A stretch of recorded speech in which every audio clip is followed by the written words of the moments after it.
the team you can trust.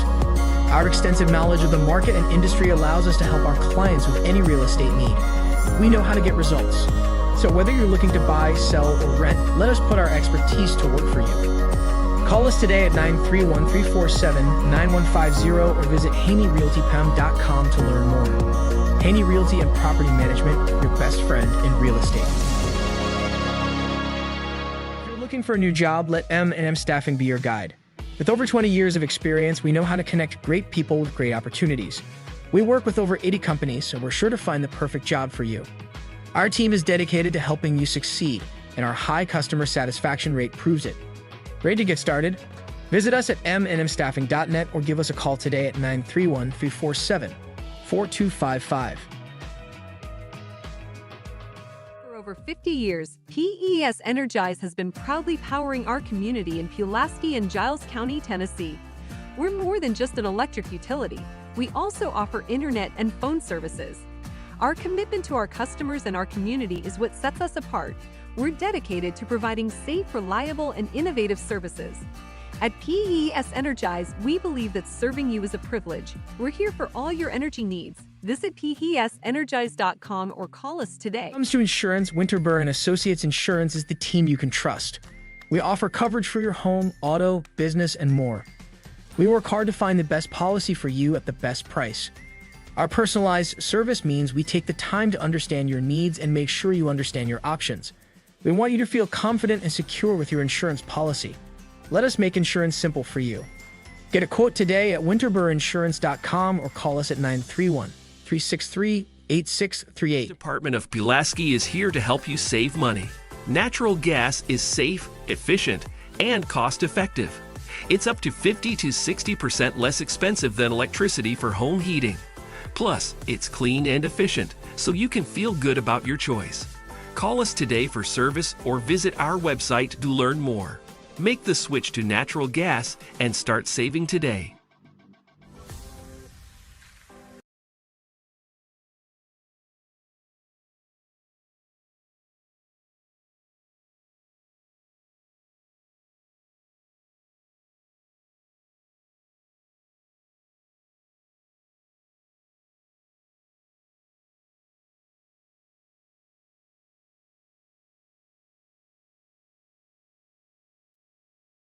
Haney Realty and Property Management is the team you can trust.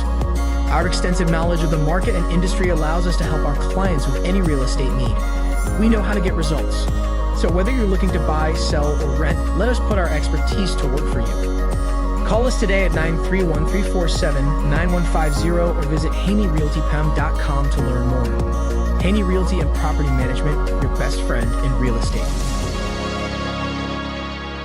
Looking for a new job, let M&M Staffing be your guide. With over 20 years of experience, we know how to connect great people with great opportunities. We work with over 80 companies, so we're sure to find the perfect job for you. Our team is dedicated to helping you succeed, and our high customer satisfaction rate proves it. Ready to get started? Visit us at mnmstaffing.net or give us a call today at 931-347-4255. For over 50 years, PES Energize has been proudly powering our community in Pulaski and Giles County, Tennessee. We're more than just an electric utility. We also offer internet and phone services. Our commitment to our customers and our community is what sets us apart.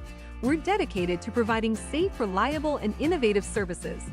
At PES Energize, we believe that serving you is a privilege. We're here for all your energy needs. Visit PESEnergize.com or call us today. When it comes to insurance, Winterburn & Associates Insurance is the team you can trust. We offer coverage for your home, auto, business, and more. We work hard to find the best policy for you at the best price. Our personalized service means we take the time to understand your needs and make sure you understand your options. We want you to feel confident and secure with your insurance policy. Let us make insurance simple for you. Get a quote today at winterburinsurance.com or call us at 931-363-8638. Department of Pulaski is here to help you save money. Natural gas is safe, efficient, and cost-effective. It's up to 50 to 60% less expensive than electricity for home heating. Plus, it's clean and efficient, so you can feel good about your choice. Call us today for service or visit our website to learn more. Make the switch to natural gas and start saving today.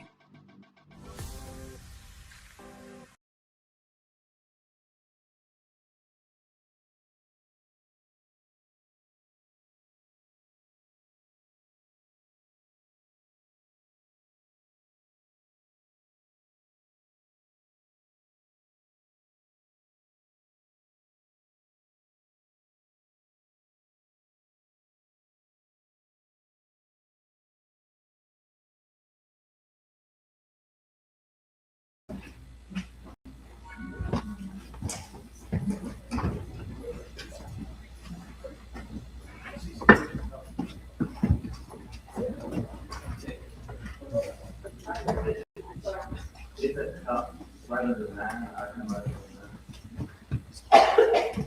That's where they'll take them.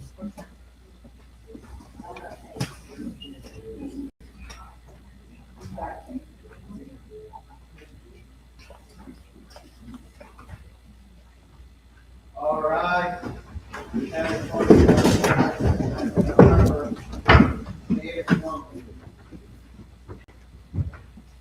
Mr. Reedy, would you open us with a prayer and pledge? Lord, we thank you for today. We thank you for the beautiful weather we've seen last week. And we just saw your handiwork and hand action, knowing that you're a true and living God. And you prove you have strength in our faith. And Lord, we just thank you for our county. We thank you for our schools. Thank you for the athletes of our county and the glorious victories that you have been delivering for the good of our county and for the recognition of what we have as a group. Lord, we just thank you for our nation. I ask you to be with all of our service members that are in potential conflict or helping with conflict. And Lord, I just ask you to help our nation to be safe and free and help our world to be without conflict and fighting war. Lord, I just ask you to be with us as we discuss things that are pertaining to the county business. We have a lot of issues that we have to deal with in the next few months. Just give us the knowledge that we need in order to deal with these things, and give us the way to know that, how to use it. And we just ask the Lord to bless us as we go through this meeting. In Jesus' name, amen.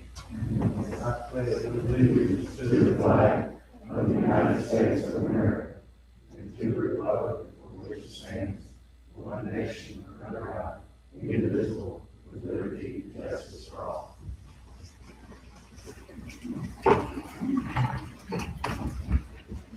Okay, before we get started with county business, we have some very special guests with us today. It's not often we're in the same room with the state champion basketball team. So I would like to ask the Richland Lady Raiders and coaches to please come forward.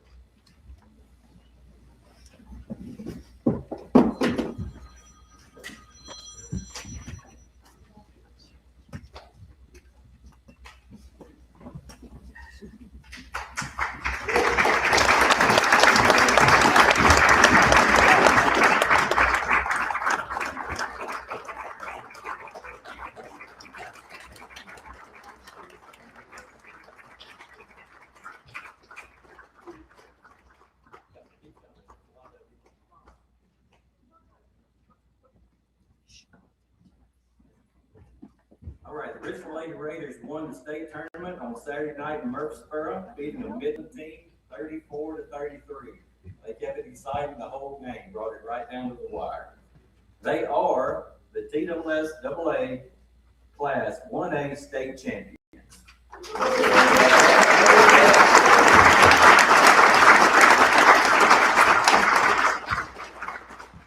This is the first time in school history that the Richland Lady Raiders for them to win the state championship.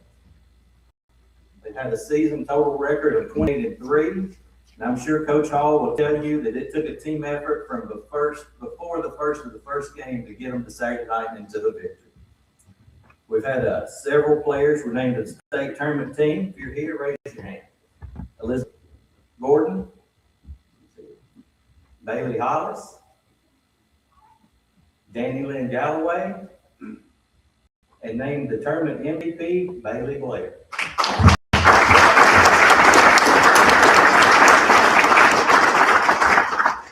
We would like to congratulate you on your season, and we would like to congratulate you and thank you of how you've represented yourselves, your school, and Giles County.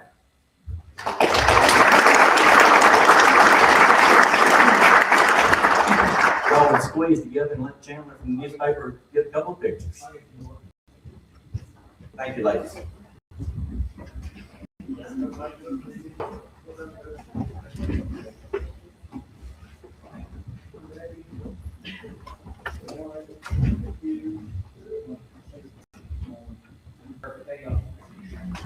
Thank y'all for being here and letting us celebrate.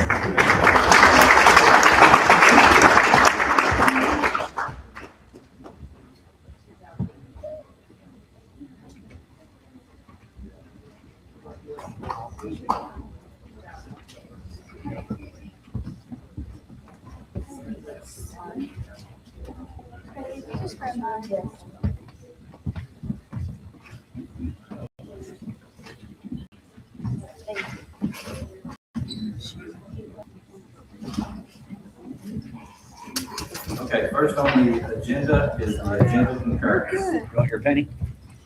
Motion You might need it. Second, Carmen Brown. All those in favor say aye.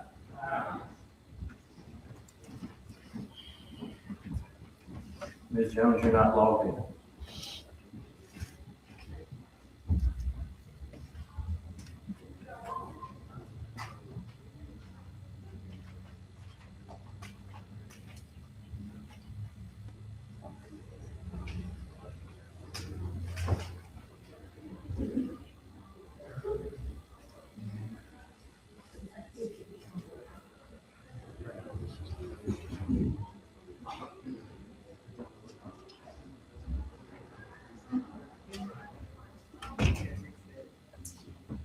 Next on the agenda is the approval of the minutes.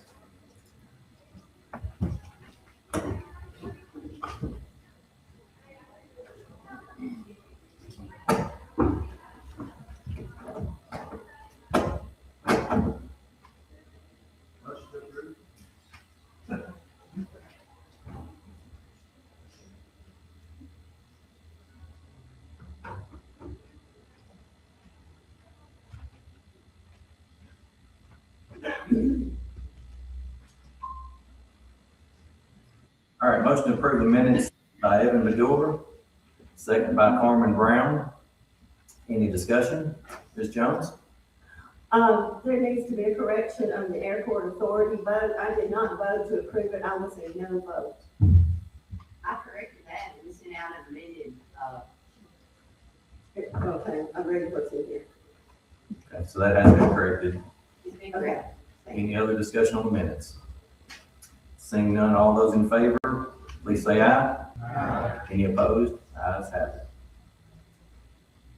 Next on the agenda are public comments. Do we have any members of the public who would like to comment on agenda items today?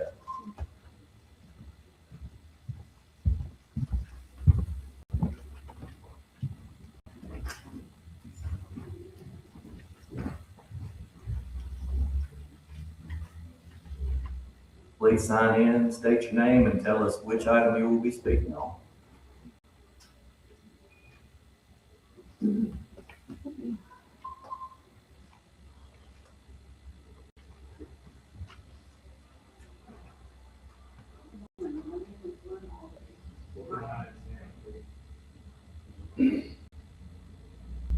Get your input.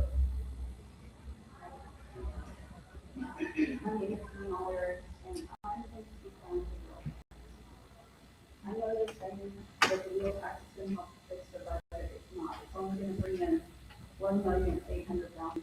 We're already covered in that, so they will be raising taxes again. And the thing is, I talk to people, the little social security, $900, okay, I'm gonna be conservative, $900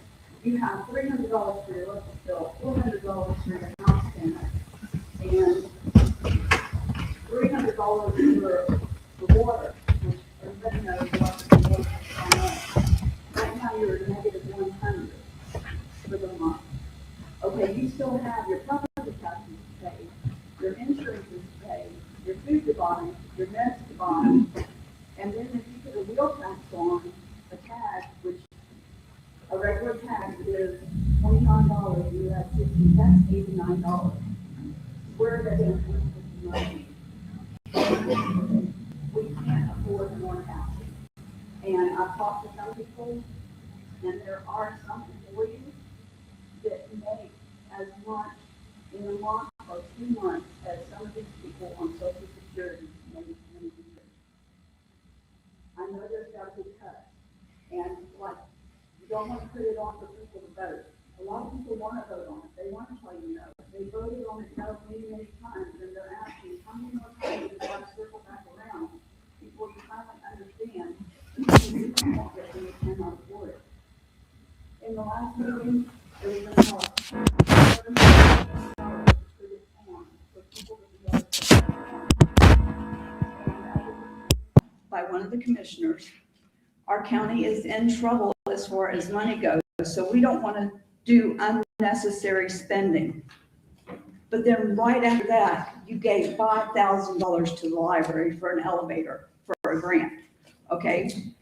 There are people, like they said, we'll do a fundraiser instead of keeping on nickel and diming us to death with these little projects, because 5,000 plus 5,000 plus 2,000, that adds up. You're going to make people lose their homes. Right now, there are people that are having to choose between, do I want to eat or do I want to get my medicine? And then they'll get half their medicine. I'm a nurse. This has been going on. I know what people do. So we can't afford another tax, because this wheel tax, you started out $50. Before it even got out of committee, it was $60. Okay, then what's it going to be next year? When's the end of it? I understand property taxes, and I understand we didn't raise them enough last year, and you're talking about a little bit of increments. That's what's coming down from the state. Okay, we can, and I have a lot of ideas that I will get with people later about ways that we can cut the budget, things that we can do to save the taxpayers money. So thank y'all. I'm just asking you, please do not vote on the wheel tax today. Thank you, Ms. Albright. Are there any more members of the public who would like to address the commission? Seeing none, we will move to the Giles County EDC report. Mr. Reese.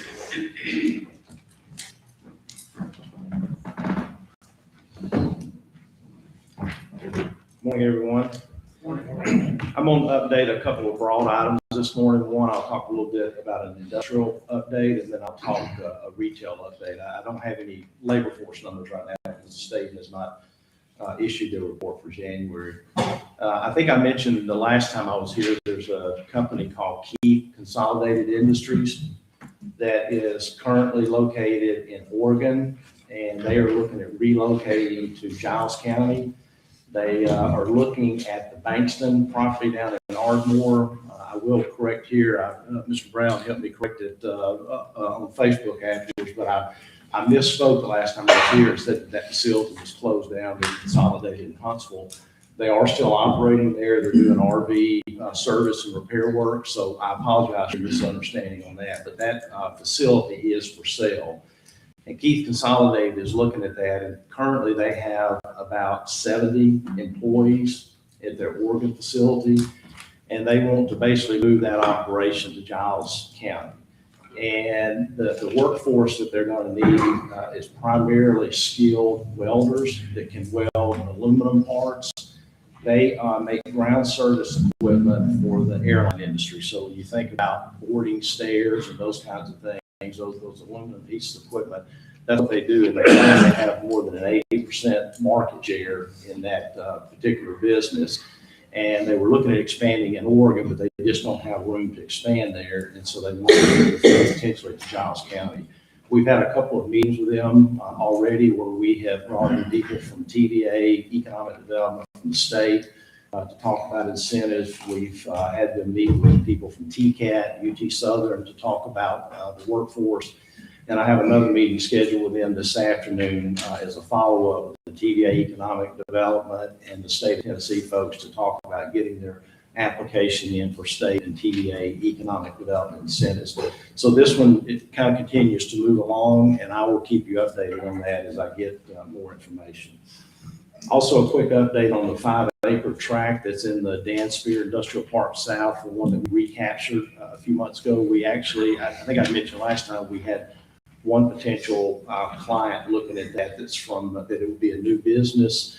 I have since had someone reach out to me that currently operates a business in Giles County that is looking for a place to expand a little bit, and they may be interested in it as well. So we have a couple people looking at that track right now. On the retail side, a quick update on Pilot. I don't have a lot of new information on Pilot themselves from a timing perspective, just still that they're looking at opening in 27. But since the last time I was here, Mr. Stowe and I did go meet with the South Giles Utility District Board to see if there was any interest on their part in operating a waste treatment facility if Pilot invested in it. They're looking at about a $1.5 million investment to do a 47,000 gallon per day system. I wouldn't say that South Giles is not interested in it, but they haven't jumped at the chance either. So we'll continue to have discussions with them. I mean, obviously this would be a new technology and totally different than what they're dealing with today, but we'll continue to engage with them and help answer any questions they may have. But at the same time, Mr. Stowe and I are going to be looking at kind of a parallel path. There's some others out there that could potentially operate this and have experience doing it. And also Pilot has indicated that they have contacts with people that might be willing to take this over once they did the investment. Just to put some numbers around it, again, they're looking at a 47,000 gallon per day system. If you add what Pilot anticipates that they will use, and then you take the other businesses that are operating at Exit 14 today and kind of look at what their usage could be, and many of them have told me they would like to hook on to a public system out there, that would only consume about 10,000 gallons a day total if you had all those together, including Pilot. And so you can see there would be plenty of room to expand as we work to try to build out that exit. Common John is coming on North First Street. They should be open by mid-April. They're making a lot of progress. If you go in down there now, they've got all the furniture in. They're starting to move some of the brew equipment in. And I really think that's going to be a big deal for our community. If you look at a report that I had run for them about this time last year through the State Tourism Department, it's a company called Placer AI that looks at data that shows where people are transiting, going, spending money at retail. And about half of the visitors that they had in a 3-month period, the first quarter of last year, so around this same time, about half their visitors were from outside of Coffee County. So they do bring a lot in from the area. And I think we will see that as well. As a matter of fact, one of the owners texted me over the weekend and said that they had 400 people on Saturday at a St. Patty's Day pre-party on Saturday. So I do think they'll bring a lot of folks in, and so that'll generate, obviously with a higher value on this property, that generates additional property tax dollars, additional sales tax dollars as well. Pizza on Main, which is just up north of them, they expect to open early summer. And then I drove by Waffle House yesterday, and it does kind of continue to come along. As a matter of fact, it looks like most of the work left to do is on the outside. I mean, they have furniture in there and everything, so there's still a lot of work going on out on the utility side and getting ready to pave the road and those kinds of things, but that is coming along nicely. The last thing I will mention is, and I don't recall if I mentioned this last time I was here, but there was originally an auction scheduled for February 26th for the Hampton Inn Hotel. There was a bank that was looking at foreclosing on that, and there were some past due property taxes on that building. That got delayed or postponed because they were trying to work some things out with the bank. Right now, based on the information that I have from the group that was forcing it to go to auction, is that they have that auction scheduled out for March 24th, something that will be next Tuesday, 10 o'clock in the morning. And the only other thing I'll mention on the hotel side is I did actually get a call a couple of weeks or so ago from a hotel company based in Charlotte, North Carolina. They had been looking at the Giles County, Pulaski area for a number of years.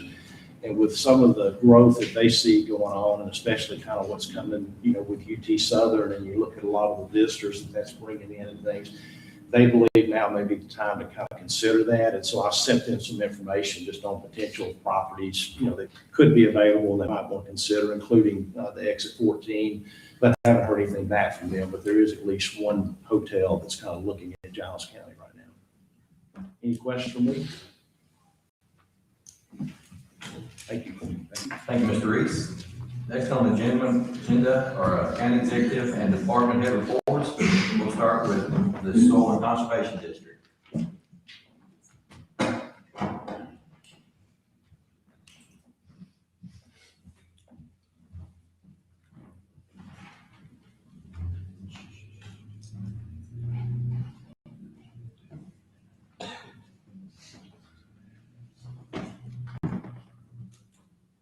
Good morning. My name is Chip Rose. I'm the District Conservation Source Conservation Service here in Giles County. I'm representing the Soil and Water Conservation District today. I'm passing around it's called Giles County at a Glance. It's just a quick little update on the funds and the folks that we were able to work with number-wise. We've been able to effectively work, almost bringing $1 million of federal tax dollars throughout the year. You can see it's 52 different producers we're with in the county. Those are things that we provided financial assistance for. That does not cover the technical assistance. There was no financial assistance. So those things to take care of the natural resources. So soil, water, plant, animals, which in turn comes back on us. We now have clean water. We have better producers. We have the ability to do the things with the soil to keep it from washing away, which we all know I was not making any more of. So it's here. We have to take care of it. And as you get those around, the top statement there, it says the Soil and Water Conservation District allows us as a Natural Resource Conservation District Service, to be present here in Giles County. So that local presence, the local entity of the Soil and Water Conservation District that you support, allows us as the federal government to be present. So that is a big deal for us with those important things. The Tennessee Department of Agriculture programs mentioned there, the Ag Resources Conservation Fund. Our district technician is able to acquire those funds. We get 3 different requests throughout the year. We bring them in and they pay for things like the 3 items you see there on the left: fences, cover crops, and assume water facilities is the other one, pipeline. I don't know for sure.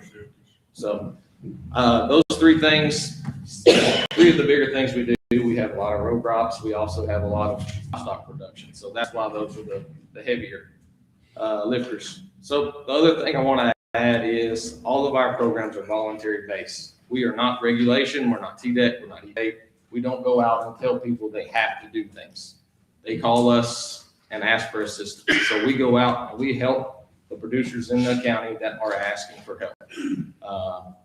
That's a service that we provide. And at that, we do have this annual report that I believe all of you should have received in an email.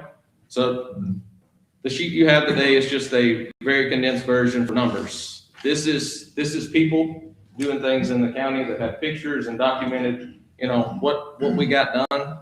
So more information is in that annual report for 2025. But at this time, I'll take any questions that you might have. I don't want to take up any more time than that. Just wanted to let you know that we've been working.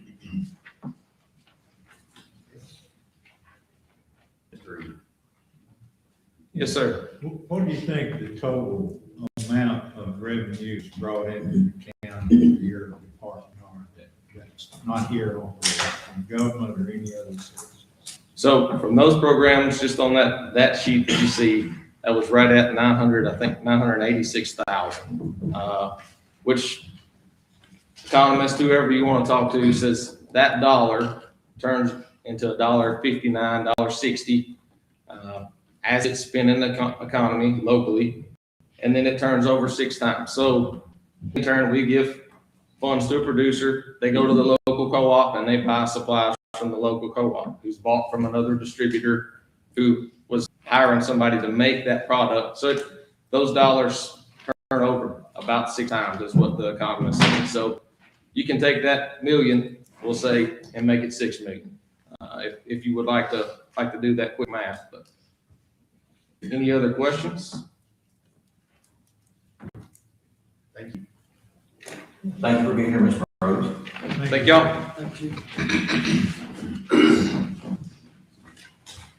Next would be emergency services, Josh. Good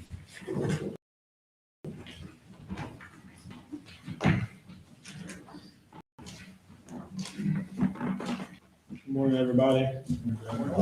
So I pulled these numbers because I was going to brief out February, but we've got the added numbers since then. So as of January 1st through February the 28th, just the OEM office has ran 58 calls for service. That ranges everything from citizen assist to mutual aid in other counties to assist with searches and fires or whatnot. As of this morning, in just March, we have ran 17 calls. You can see we're averaging over a day or 1 call per day. We've had 3 wrecks. We've had 6 fires. 3 of those were structure fires, grass wood fires. We ran 4 EMS related med calls, and then additionally, we've had 4 more that have been follow-ups, assisting other agencies, and mutual aid calls. So that brings us to a total of 75 calls since January 1st. So far, our safe room, we're trying to complete that phase 2 application, trying to get all the budgetary part narrowed down, trying to get it as low as possible. Again, just a reminder about that was a 2017 budget, so there's no new money involved with that. That money was earmarked in 2017. So we're doing what we can do to make that project, it's going to be under what we set back, period. We're not coming back to ask for more money, because obviously there's not any more left in the coffer. So, other than that, our hazard mitigation plan that we've talked about several times, obviously FEMA's job is to find something wrong with that plan. They found one thing, it was wording. We sent it back. Now they have 25 days to decide if that wording is, any better than what it was already. So, there was a lot of questions about why Giles County did not get declared a disaster during the ice storm. I want to clarify that a little bit. So we never exceeded our resources. Yes, we had right at a little over 800 people without power, but our local resources never got depleted. That's kudos to our first responders, to all the law enforcement, EMS, Pulaski Electric. I mean, they had like 5 people without power the entire ice storm. That speaks volume for how much we've grown in the last several years in the emergency services side, the utility side. We didn't have any water outages that were reported to me. And we all know that ice and our water system have never liked each other very much in the past. So, but we never exceeded our resources. So that doesn't give me any grounds to come to ground and say, hey, we need to do a declaration of a disaster. So the loophole of that, or a back way into that, is we take and compile all of our numbers. So everything that our office put into it, anything EMS had, highway department, we call that public assistance, PA money. We did hit our threshold for PA. We did get declared a disaster county. So just to kind of clarify that a little bit, there seemed to be some people that didn't like the fact that we didn't do it automatically, but we just never really met that threshold until we got all of our expenditures in.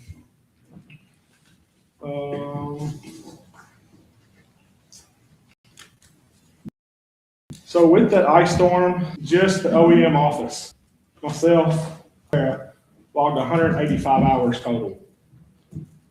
That was straight.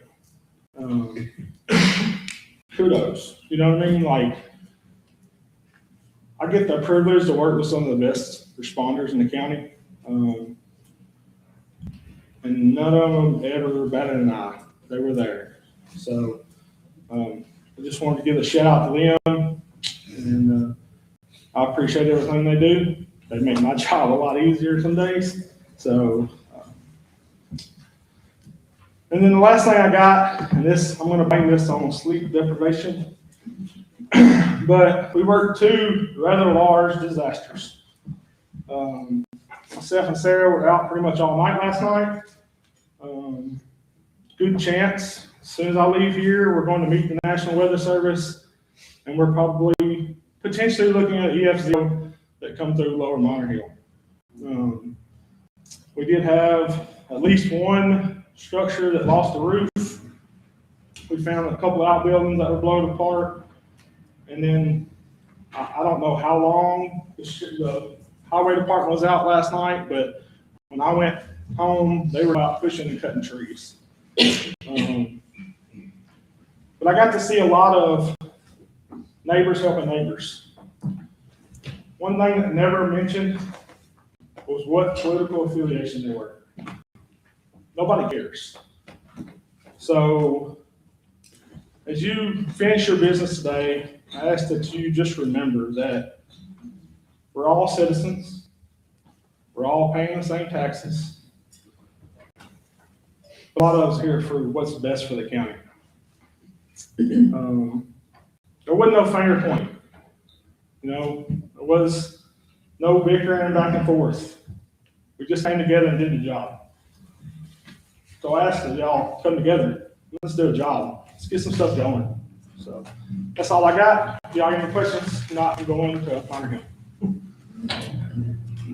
Thank you for what you've been doing. Good job. Thank you, Josh, and thank you to all of our emergency services in the county. Next on the agenda is the county executive. Thank you.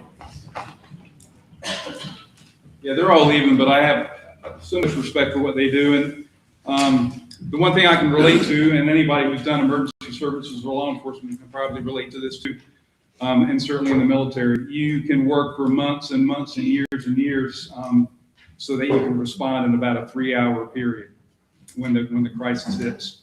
So I see these guys when they're training and when they're writing up their plans, but those plans actually have some merit because sometimes they got to execute them. Last night was one of them. Okay, so I just want to go over a couple of things on the county reports that are in your packages. I also wanted to emphasize that they're all online. So if you're a member of the public and you want to see what the commission is seeing, that's going to be in 2 places on the county website. If you go to the calendar where the meetings are held, the agenda and all the packages that the commissions have, that's all attached to that. There's a link that says the agenda and all their materials are there.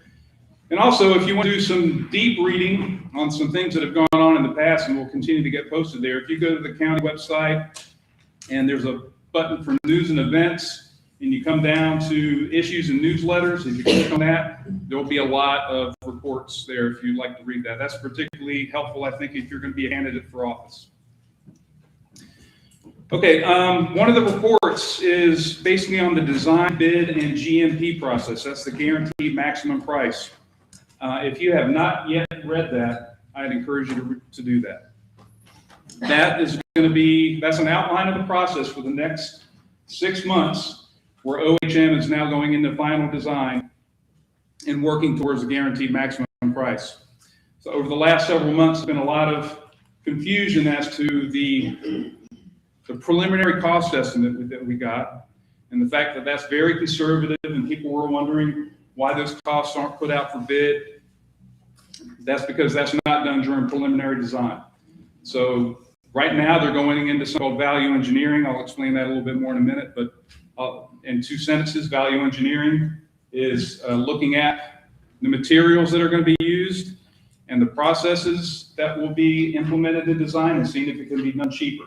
So the preliminary cost estimate was meant to be conservative. That's for us to establish a budget baseline. And now we're moving into a process where we're going to see how we can do things more efficiently. Okay, that's an important report. The courthouse bond, I think I called it courthouse bond objections report. That was necessary to correct some assumptions and misperceptions that were even amongst commissioners, but also in the public. One was that we cannot afford the courthouse renovation project, and that was false because we have something called the 189 Capital Projects Fund that is funded up to the tune of $1 million a year, and we're going to use about $615,000 of that to fund the project. So one of the objections was doing this is going to raise taxes, and that's also false. So if you will take the time to read through that report, I hope I have corrected some of those misperceptions. Okay, so that brings me to some things that were stated in the February 17th meeting last month, and I got to correct some things that were stated there. And I'm going to read it into the record so that I can get things communicated with precision. And this is neither political nor personal as I do this, but there's some factual corrections that need to be made to the record. And the reason is because as I leave in a few months, some of you all are going to stay, I know, I hope, and some of you all in the back are going to be seated around this table. And I think one of y'all is going to be sitting up there. All right, so this is important. Y'all are going to have a relationship with a firm called OHM, and they are the architect engineer who's helping us move this project forward.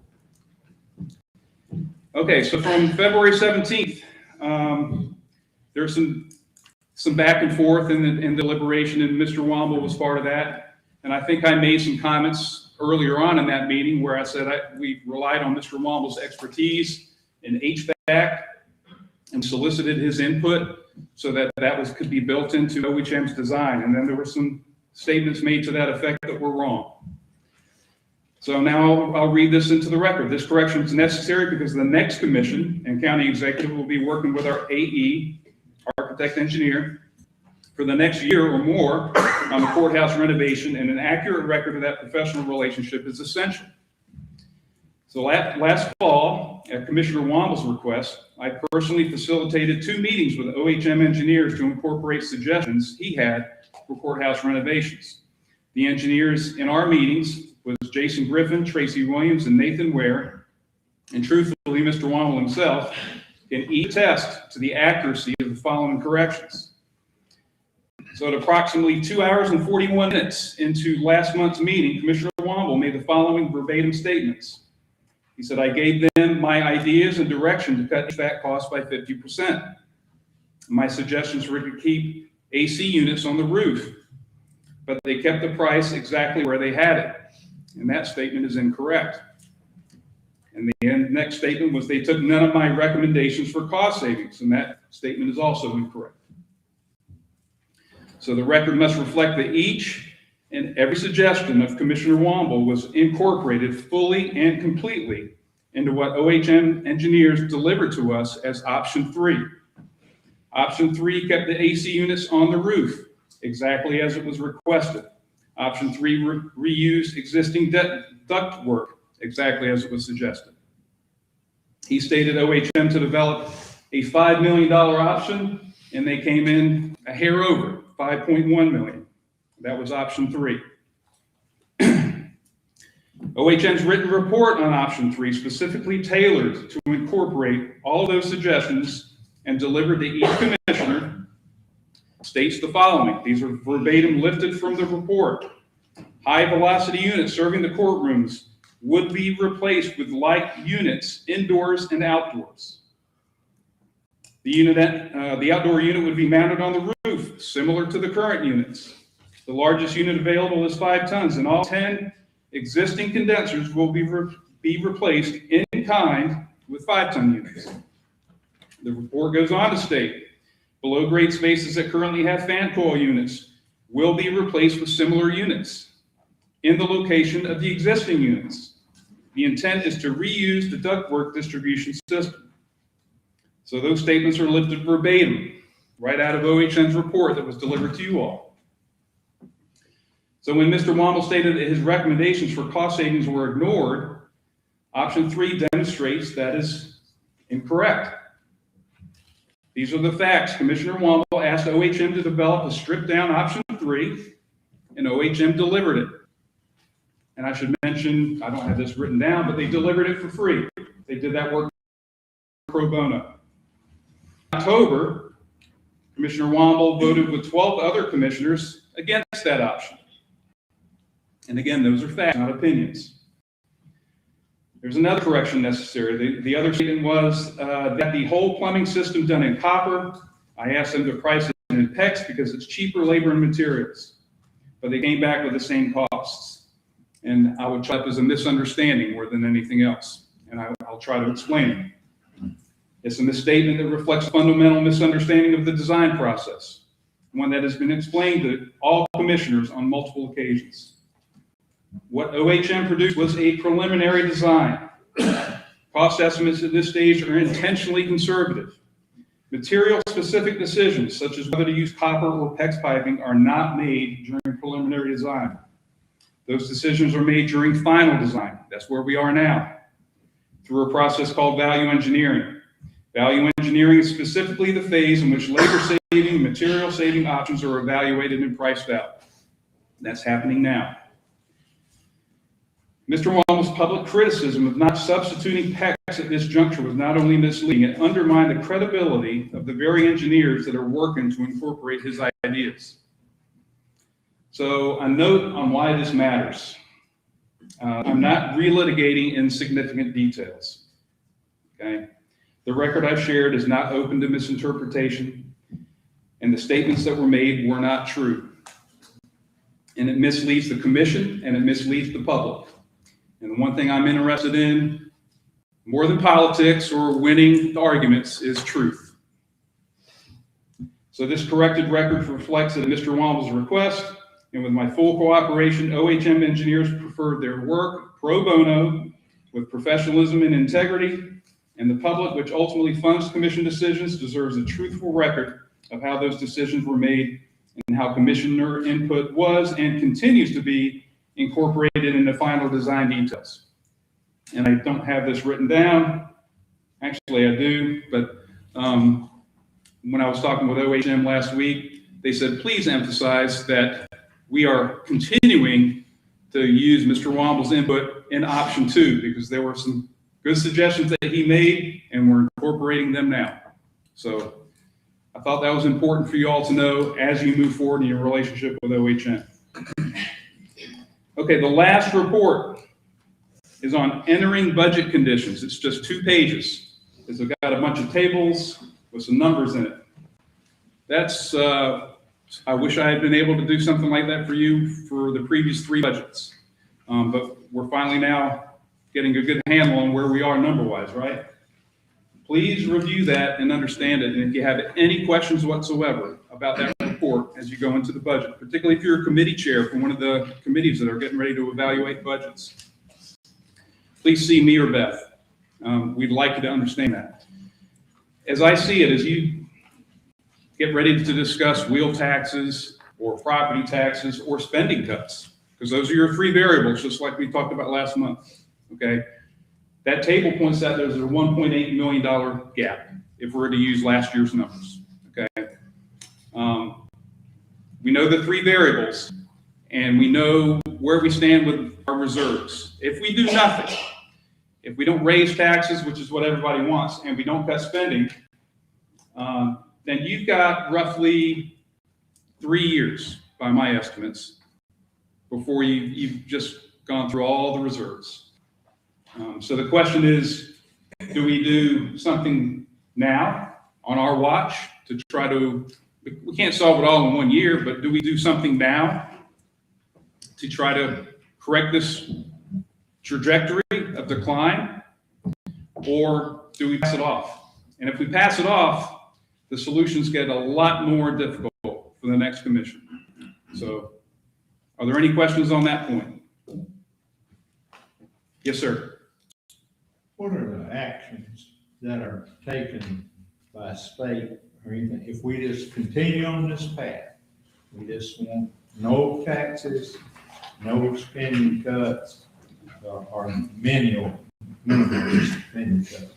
What are the actions that come back to us in 3 years if we just keep this? That's a good question. So there's one county, and I can't, it came up in a meeting a couple of weeks ago, is that is in extremis right now. And I think the comptroller and is even being talked about it. It's never happened before. So the General Assembly is wondering who kind of goes in and starts to help manage that county with their finances. Sound like chapter 11. Yes, sir. It's a chapter 11 situation. Yeah.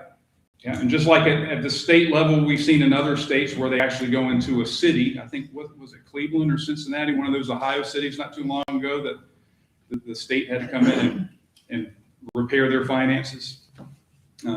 Yeah, I think to your point, it's our responsibility to do it. And I was talking to Charlie Curtis, and there's a bill in to limit property tax increases to 2%. So that's out of the conversation. Yes, sir. In his publication. Right. So if we're behind, well, I just did some economics there. That a 1% tax increase, a 7% tax increase would give us $1.4 million. Okay, so and if we go right down to the wire and we can only make 2%, then we can't make any progress. So it takes a 7% tax increase according to last year's penny. Yes, sir. Not this year's penny. Right. Last year's penny will give us $1.4 million, which we're 1.8.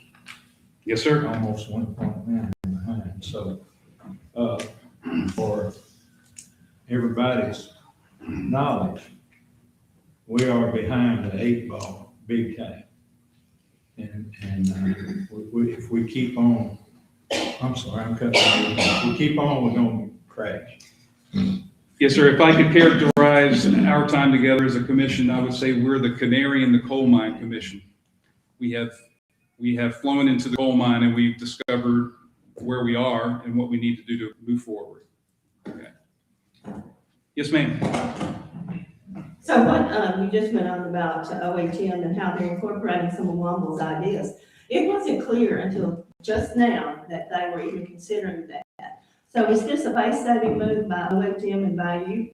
No, that was all in the report that you were given, Ms. Jones. That's clearly stated, Mr. Womble's ideas were going to be incorporated. Well, they were incorporated. All of option three wouldn't have existed without Mr. Womble. Isn't that clear? I mean, we could have thought of the Commissioner Womble option. That was his idea. That was his initiative. Okay. Any other questions? Yes, sir. So Mr. Reedy's question, if the state does have to step in, isn't it right that, if our expenditures exceed our revenue and there's a gap, have the authority to raise taxes for us or to mandate it? I don't think they would do that if you have reserves. And I think that's what other counties have done. Our job, I've talked about this last month, you don't want to impose a 16% tax on the people all in one fell swoop, or 28%, which was discussed. So sometimes, particularly, this happened during COVID and the examples I shared with you, the commission didn't raise taxes, they went to the reserves, right? And as long as we can do that, I don't think the state's going to impose their jurisdiction on us. It's the one county that is in trouble doesn't have any reserves. Yes, sir. Yeah. And an answer that when we had that meeting and we had I forget who the comp controller was, the director at the. Jason Mumpower. When he was over the state of that, the first thing would be exactly what grant the state, they would use any existing revenue, and then they would cut essentials. They would not impose a property tax. They would, their job would be to come in and cut. So anything that's not essential, they come in and they cut. They don't come in and impose property taxes, is what he has stated. I still got hope for that GIFT Act, which has now moved through one committee, got a 9-0 vote to move it forward. So that's got a potential to send state revenues back to rural counties. Yes, Ms. Jones. You mentioned 189 fund earlier. After funds are put, or money's put in that fund, it stays there unless, or can you move it out of 189 fund to other funds? Yeah, that's been done. The commission, previous commissions and this commission can do a budget amendment to expend Take those. money out of 189. So it doesn't have to stay there. Those are called restricted funds, which means that I can't, neither can you, use those funds for anything other than a capital project unless and until you do a budget amendment to move those funds. And that's been done. That's been done. Right. Yeah. Yes, Mr. Reed. One other statement, I guess, we have made a habit of pulling money out of 189. And really, we should not do that unless it's an emergency. We've done it for several years, and our emergency has been, if we don't, we've got to raise taxes. So that's really not a legitimate. Yeah, to be clear, so particularly if you remember the public 189, 171, what does all that mean? Those are all different funds for capital projects, for long-term projects. And they may not even be a building. It could be a piece of heavy equipment that highway needs once a decade. Okay, so those are the places to kind of lock funds away for the big purchases to come. Not just this commission, but previous commissions, but all of us together have gone to those funds many times over the last 2 decades to bail ourselves out. And Mr. Carpenter is very good at hitting the nail on the head. I think you said one day in a meeting after you just returned back to us, you just said, hey, looks to me like our expenditures are exceeding our revenues.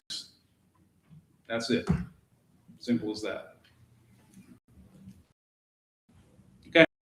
Thank you, sir. Hey, Grant. Yes, sir. How get funded?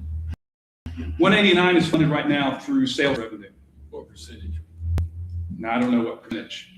Does Shane, where's she? Do you know percentage? I think the county general gets up to a certain amount, and then the rest of it goes to 189. It's not schools. Schools get half of all sales tax, but then after that, it's, and a flat amount goes to 101, and the rest of it goes to 189. And you have authority to move it between 101 and 189.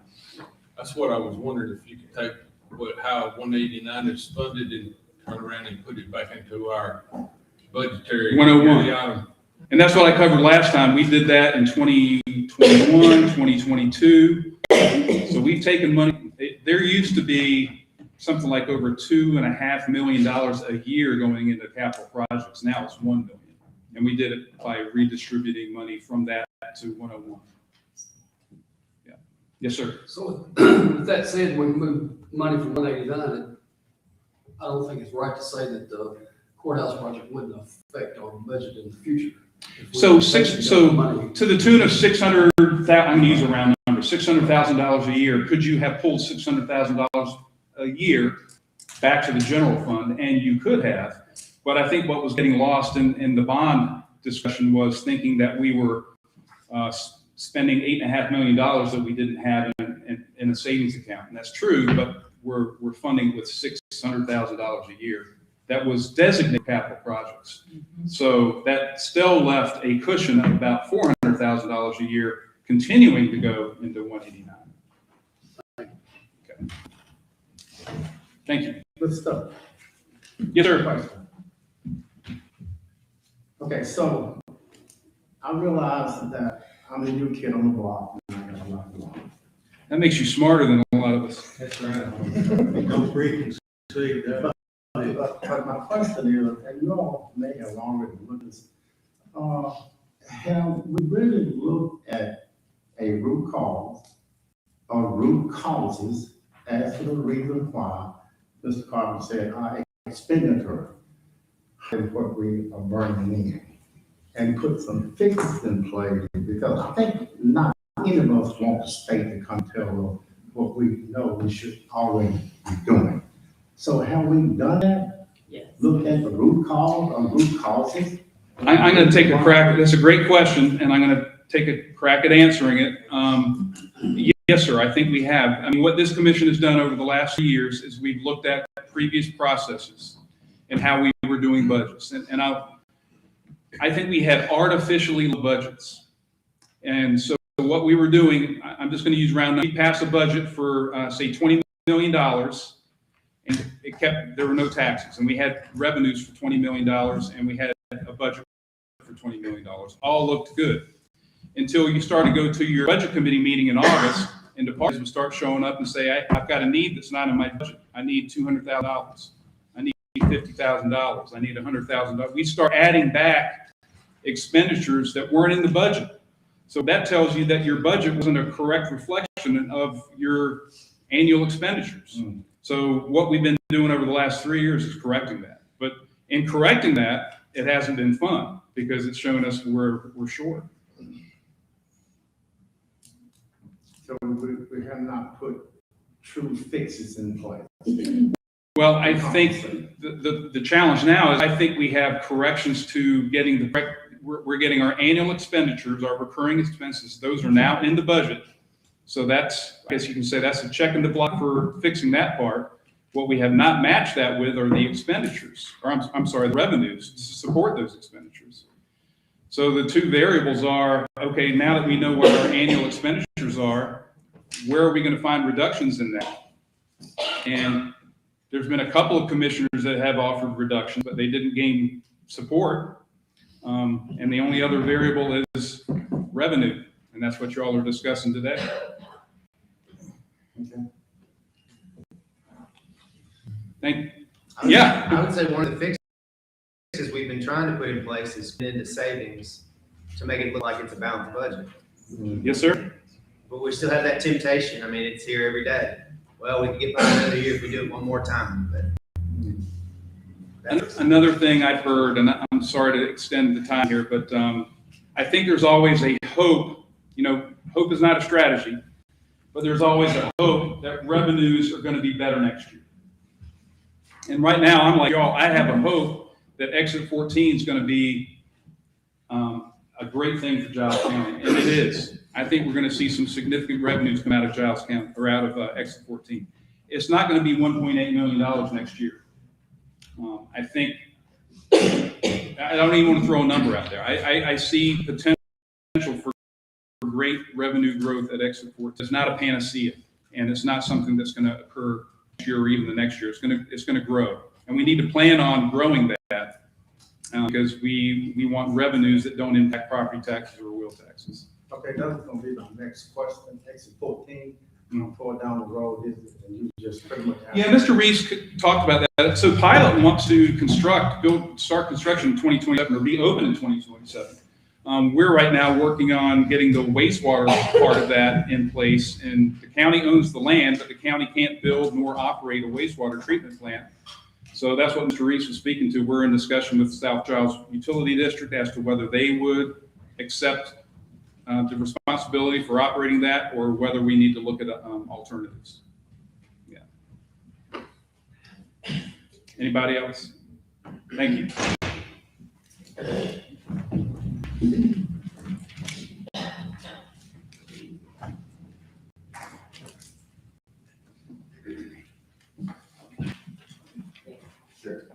Next order of business is elections. The first election is notary public at large. We have the following new applications. They are Haley Gilbert, Amanda Lee Ozuna, and George David Freeborn Jr. The renewals are Felicia R. Howard and Shanna Lee Woodard. What are the wishes? Motion approved by Tracy Wilburn, second by Dr. Lathrop. Any discussion? Seeing none, please vote.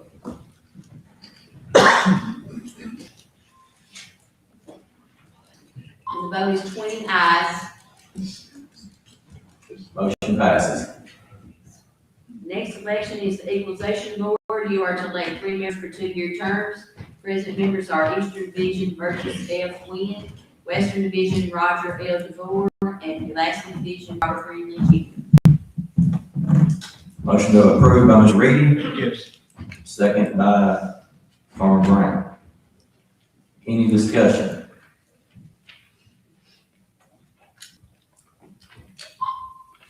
Seeing none, please vote.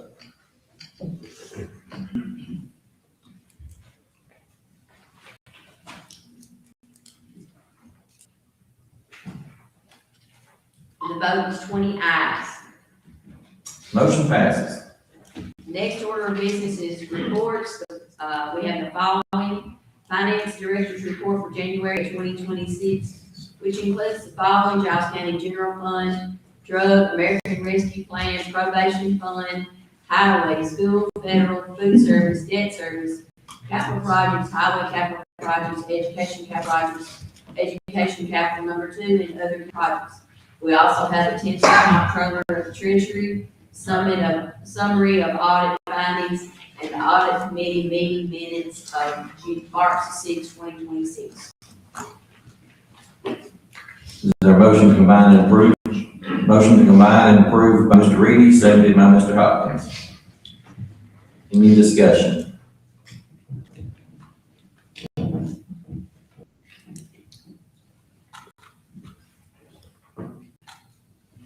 Seeing none, please vote.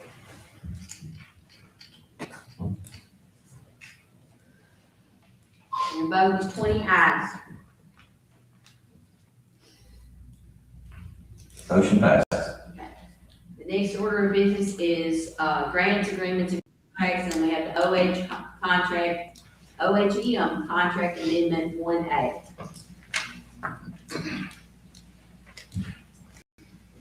Motion approved by Ms. Curry, seconded by Mr. Brown. Any discussion? Ms. Curry? Yeah, I would like to remind that we have already passed the budget amendment for this in January.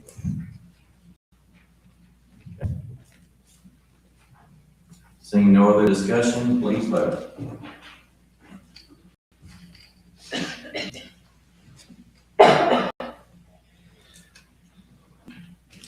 Vote is 16 ayes and 4 noes.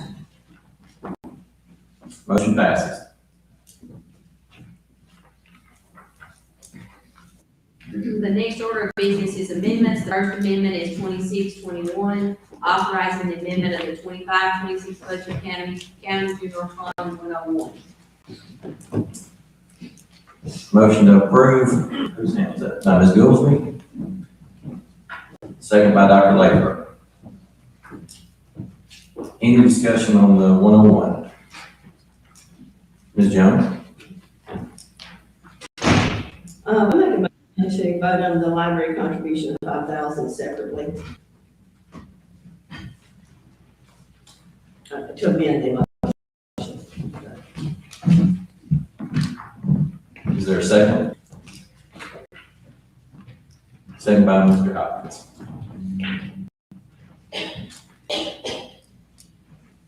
Any discussion?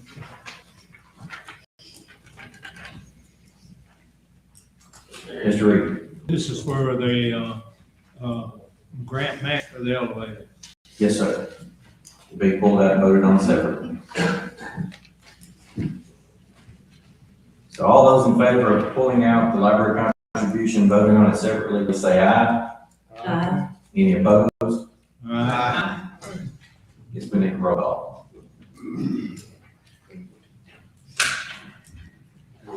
Okay, Ms. Curry? No. No. Dr. Lathrop? No. Ms. Joyce? No. Mr. Jones? No. No. I'm next. I'll vote yes. Mr. Wilbur? No. Mr. Adams? Yes. Ms. Guthrie? No. Mr. Carpenter? No. Mr. Hopkins? Yes. Mr. Reedy? No. Mr. Butler? No. Ms. Jones? Yes. Mr. Belsky? No. Ms. Rose? Brown? Oh, let's skip it. Mr. Padula? No. No. Ms. Rose? No. No. Mr. Gentry? No. Ms. Goolsby? No. Mr. Pruitt? No. Mr. Brown? No. Okay, so that motion fails. So we will now go back to the original motion to approve the 101 in its entirety. Any discussion on that? Seeing none, please vote.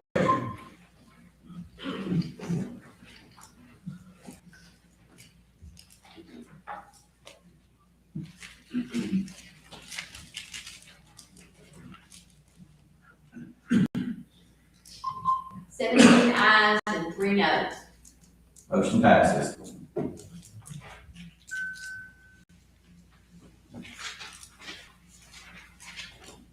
Next amendment is 2622, authorizing amendment of the 25-26 budget, Highway Fund 131. What are the wishes of the commission? Ms. Brown, motion approved, second by Mr. Padula. Any discussion? Ms. Gentry? Explain, Highway Fund 131, to me. Shana, would you take the vote? What's the question? Explain Highway Fund 131.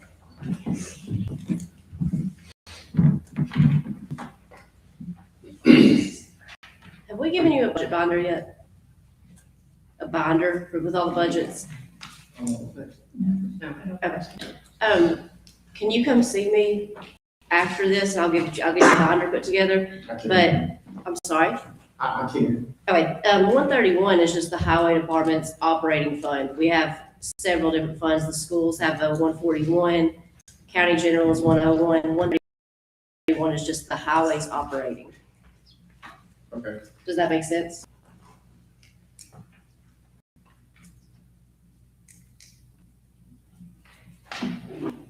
You good? I'll just take a withdraw my statement and just read through it. Any further discussion? Seeing none, please vote.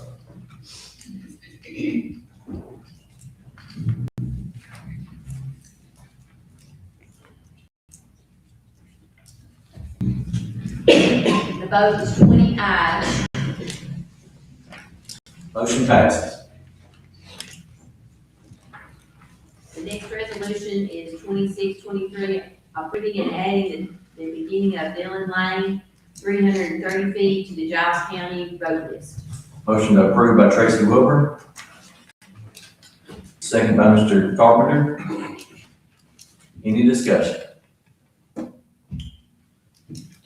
Seeing none, please vote.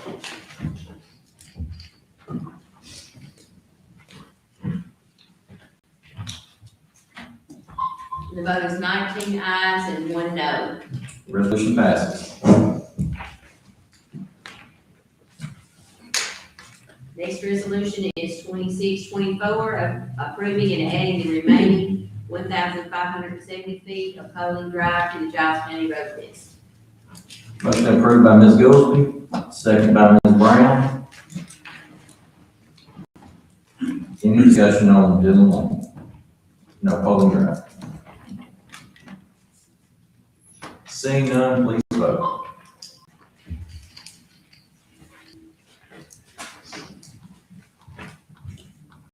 The vote is 19 ayes and 1 no. Motion passes.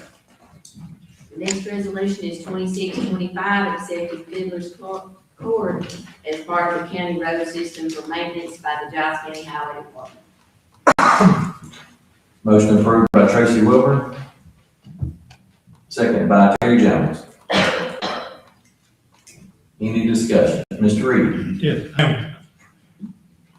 I am for this, but one of the things that we need to know is that with these 3 additions, we've added almost 7/10 of a mile to to, the highway department's road list, which is gonna, cause them to have to reshuffle their priorities and their work list, and it may be, something that they have to work through if we hold everybody to the same budget as they had last year. But, they have looked at that, and, they're gonna figure a way around it. So I think it's good that we're helping the development of this county.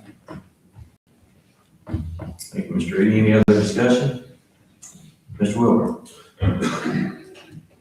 Do we remember how much road footage we took off the books last year?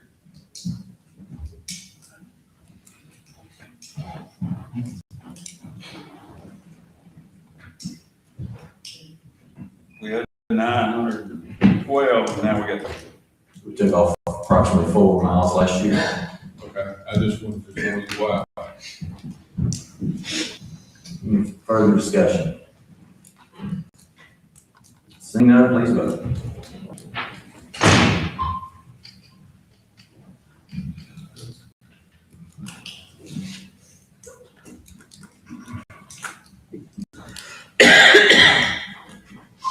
Vote is 18 ayes and 2 noes. Motion passes. Next resolution is 26-26 rescinding resolution number 2618 establishing a referendum on request. Motion approved. Motion approved by Mr. Bedore. Seconded by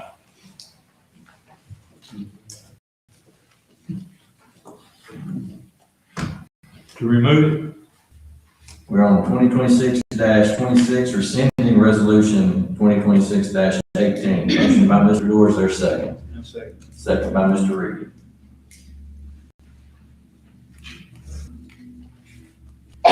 Discussion?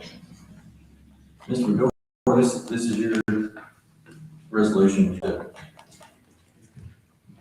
Well, I know the commissioners are well aware, but I'm sure the public may want me to hit the high points.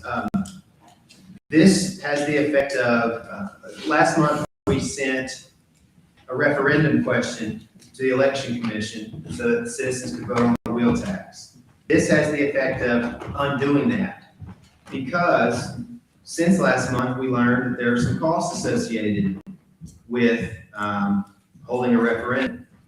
We had been thinking since last May that there would be no cost so long as we had correspond with the regularly scheduled election, which was the May 5th primary. But because I think Minor Hill, those 2 precincts did not have any Democratic candidates, and the local GOP decided to caucus, so they're having a primary. The result is it was going to require hiring some poll workers for the Minor Hill precincts aren't going to be open, essentially, and some administrative and training costs for those folks.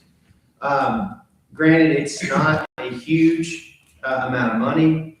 I felt it was right to provide this opportunity to walk it back because I think some of the 16 who voted to send it to a referendum would have voted differently, in my opinion, had they known there was a cost. I had represented that it was going to be at no cost to the taxpayer, and when I learned that there was going to be some cost, I filed this resolution.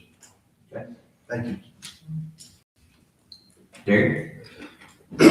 Yeah, if this was the only one that we're going to have to vote on today, it would be a little easier. But we're voting to rescind this.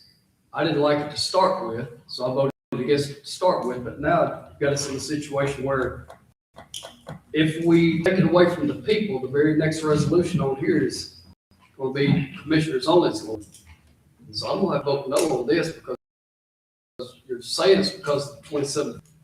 But then you're going to vote on the very next one. It's going to be commissioner only vote on it. And then once it passes twice, is there no added cost putting it on a ballot? Because it's going to be way too early for the next general election. So it's going to be an increased cost to put it on a ballot for a vote. So I think this is sort of redundant myself because you're going to take it away from the people because of 2750. But then it's going to be a commissioner only, which if it passes, the people are going to going to vote and sign petitions, have the people vote on it anyway. So I will be now forced to vote no on the recension, which I didn't want it out there to begin with. Go ahead. Mr. Reed? Yes, the idea of the next resolution and the people and to push it out close enough to where, wait a minute, let me finish. Push it out to where it can come into the August election. That means that we're going to have to prepare the budget with no added income, but we're gonna have to do that anyway.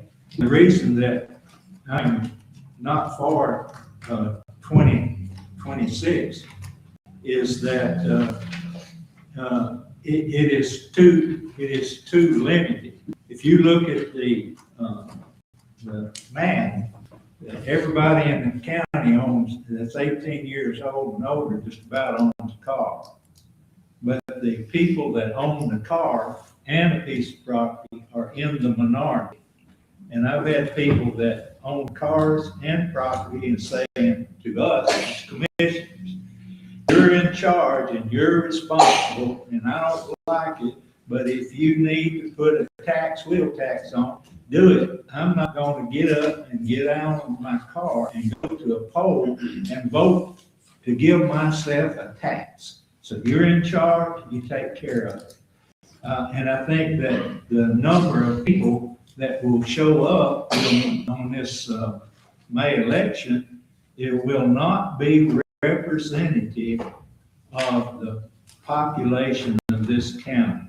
We can do a vote on 27 today. We can do the second reading. We don't have to do it in order. We can do it at a later date to where the people will have an opportunity to get up a petition, and they can do that, and they'll do that, and it will push it into the August election where everybody will show up and it'll be a representative number of the population. So I think that if we go ahead with this tax right here, $2,000 is not much compared to when we're looking for 1.4 or 1.8 or whatever they're going to bring in.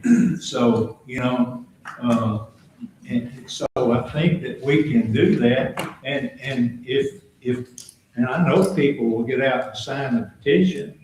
If they don't go do it, then their interest is not in to rescind this or to put it to people. So, everybody needs some skin in the game. Not only just the commission, but people in the public too, and I think they're willing to do it. So I'm gonna have to vote for this in order to support 27. Ms. Giles?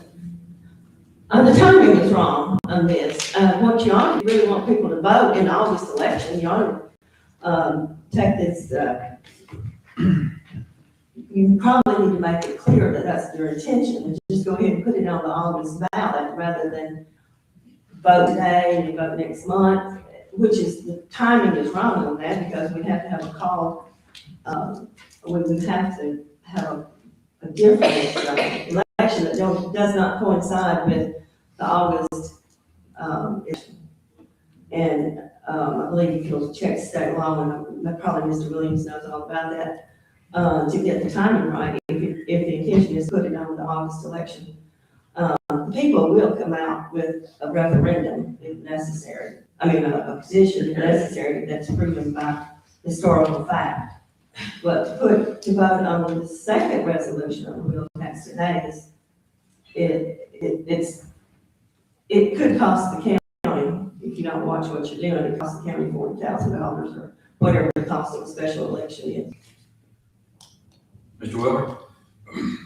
That was what my concern was. Is Mr. Reed correct in the timing on that? We need to know exactly, instead of just going on somebody's assumption, how it's the time frame of this voting on this thing. Is Zana's here, she could probably fill in on that if y'all want to hear it.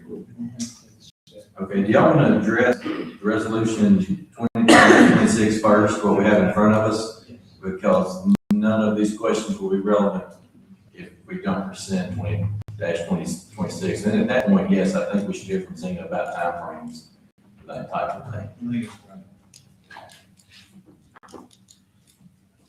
You good, Tracy? Well, I mean, the vote on what's brought up here is kind of do with what we're just talking about.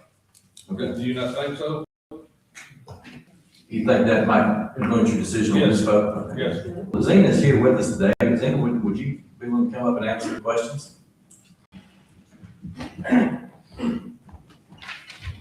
She is a department head, so we will not need to suspend the rules. Thank you. I feel like I'm in front of the shooting firing squad or something. So the time, you have like, I think it's 75 to 90 day time frame. Oh, I'm sorry. You have like a 75 to 90 day time frame. And just my personal opinion, I think you would do better on the August ballot. I really do. I mean, just this, from what I hear from the outskirt town, you know, why didn't they put it on the August? You know, it's just, you know, you get different vibes, different people. Tracy, your specific question. My question was, did you agree was talking about the time frame? Let's just say it got voted today and it passed, voted next month and it passed. Do the people have time to get their petition up on the August ballot? So, Would they have time? I think so. Okay. I could look more, but it's just like. Jerry? Yeah, mine's not from Ms. Zena. Has anybody got anything else to say? Yeah. Well, just on the timing, I woke up this morning thinking this may be a month early, that if it was to go the 2/3 majority route back-to-back months, my thought was it needed to be April then May, but I think, and I'd like Mr. Williams' interpretation, I think it's a question of when does the 75 to 90 day trigger? And I think in this case, if we were to vote by 2/3 majority back to months, it would trigger when after the 30 days that's given to the public to sign that petition, once that petition is submitted, that's when the election office knows, oh, we actually do need to hold a referendum now. Because they're not really directed to hold a referendum by us simply passing it 2/3 majority 2 months in a row. It's the 30 days after that petition is put together and submitted. So by my math, that is March to April, then April to May, then 30 days. That has us in June. So I think that does 75 to 90 days from June fall in that August 6th election date. So I woke up thinking that we were a month premature on this, but after reviewing it again, I think that it's an appropriate time. But I don't want to be the only opinion everybody relies on either. That's just the way I read it. Last month, we were sending it straight to a referendum. Sort of the 30-day period didn't matter. So that means we had to calculate it within 75 to 90 days. But now we have an extra 30 days that the people have to get that petition together. Once it's submitted, that's when the 75 to 90 days starts, which by my math is 30 days from May 18th.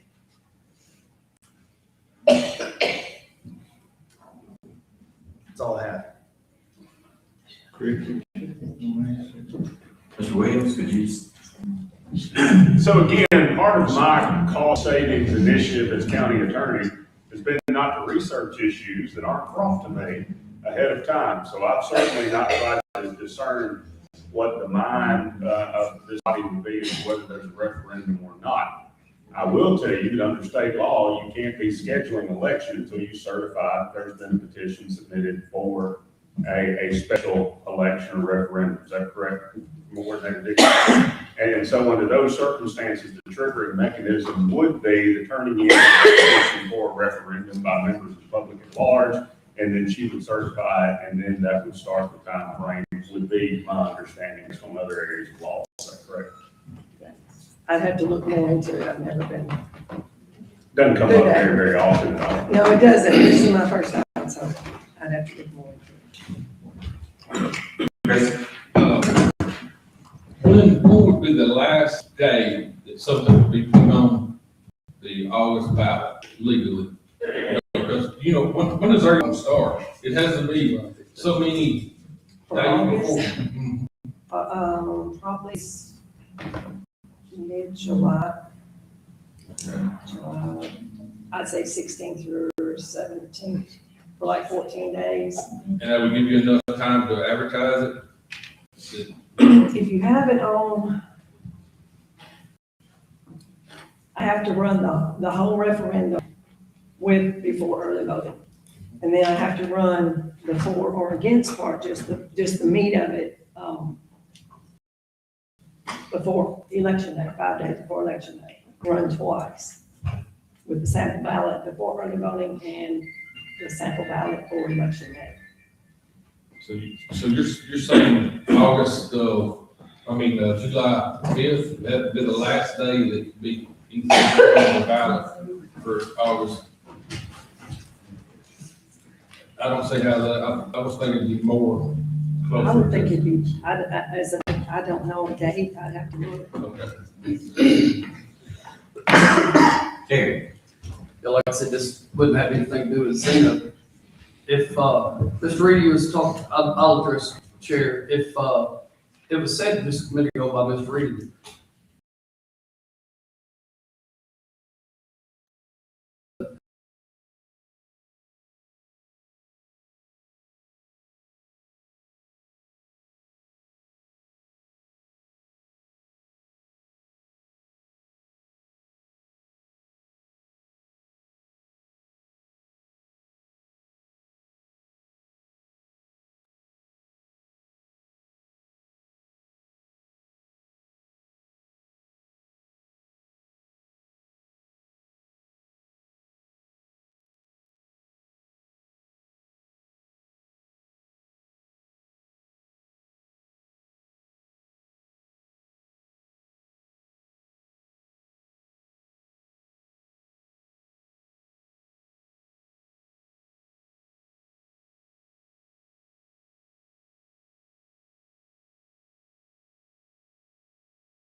So we only have two options or cuts. There's been no other commissioner that's brought any other solutions. Not last time, this time, anything that's taken by that we're gonna cut departments. You name whatever department you wanna come through, or people. I really don't understand this because we have a deficit of 1.8 million. It's very clear, the math doesn't lie. We either continue to dip into a savings account that continues to disintegrate our county, and I think Graham said we have 3 years left if we continue to do that, and we do nothing else to prosper and to help us grow for our future.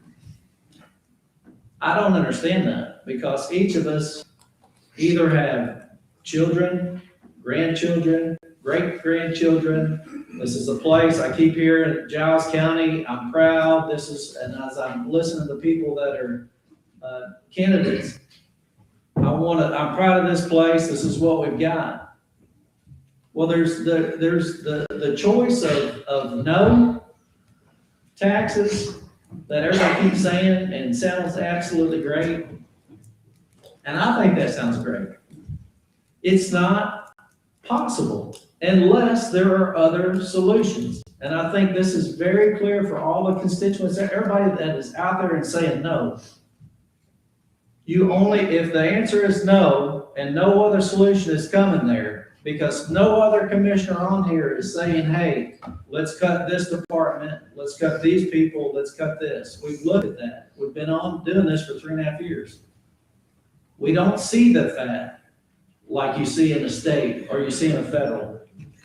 There's not fat. There's not a lot of fat there. Are there disagreements? And maybe we could say, hey, we don't think like we should do the libraries, or we don't think we should do our animal shelter or our senior center or those types of things. Those things that are non-essential. That would be the part where Evan was coming in. Where would he come in and cut first? Those would be, you would hit the non-essentials first. But we have a bad problem of spending where we're continuing to go into a savings account, that therefore we continue not to do anything for our county. EMS, courthouse, we bicker and fight over all these things.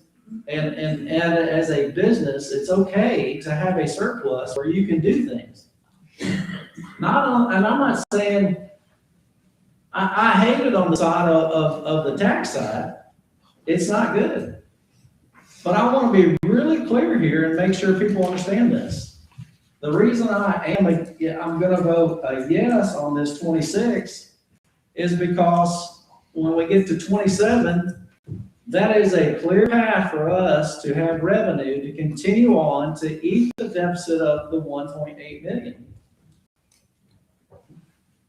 And the reason Mr. Reedy and so many others of us continue to say, let's take it off of this, let's take the responsibility as the commission. We make the call because this is the deficit. We either cut departments, we either increase property taxes, or we do a wheel tax. The only solution we have right now that is on the table, the only solution, this is for all constituents to hear, is a wheel tax.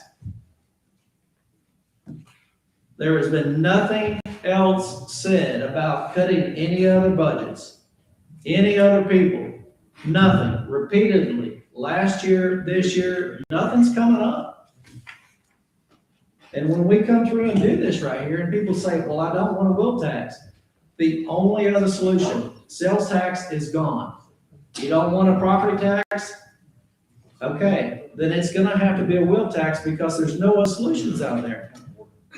And the reason there's a wheel tax out there right now is because that is the fairest tax out there that hits people with a vehicle and not just people that have a property tax.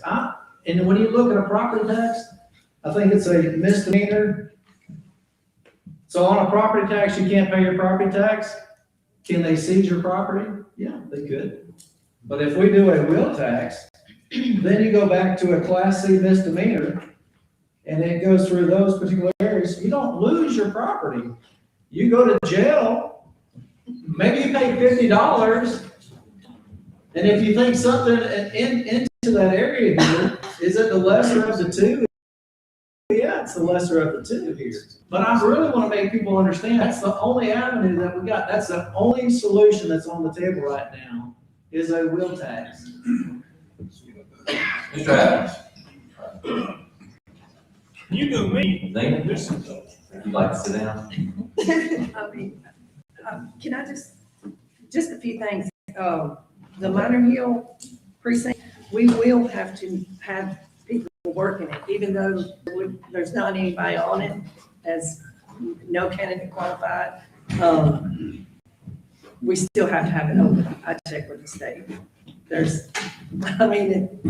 So is the cost still $27.50 to Well, county? I've come across some more that my election commission, there would be a couple meetings that, and there's 5 of them, they have to call the election with the wheel tax on it in May. You have to call it, then you have to certify it. And of course, that would be early voting as well. Then you're looking at probably 3 people, that's probably over 4,000 right there. Of course, we have to have, if people want to vote absentee, you have to, every election, the state has got it now where we have to order watermark ballot cards in every election. It changes. So we have to order however many we think that's going to vote. We don't know until we get, we start getting applications in, then we start ordering them. Then we have the notices in the paper, and if y'all have ran anything in the paper, it's expensive. Plus, with our stuff, it can get really expensive. Mailing out the ballot, excuse me, you have postage involved. So that's mailing out the absentee ballot, and those, of course, we'll have Microvote that does our machines. They'll come in and program them. Of course, that's a cost there as well. Each precinct, you're going to have an extra person, good books. But if there's no wheel tax question in May, the state's paying for that. Right, if For all there's these no things you're wheel talking tax about. on for May, that would get rid of early voting because there's position on the ballot. And as a day, if there is no write-in, then there's no opposition. We have a couple precincts that have 3 runners that are running, and 3 is what you're allowed. So there's no opposition there. So everything that's on the May ballot without the wheel tax will be on the August ballot. So.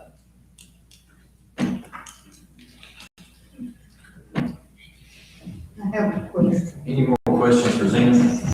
Yeah. Would you come to the public about signing the petition, not everyone can sign? And it's one that's voted and lasted. They take a percentage, I think it's like 10% of the people who have voted.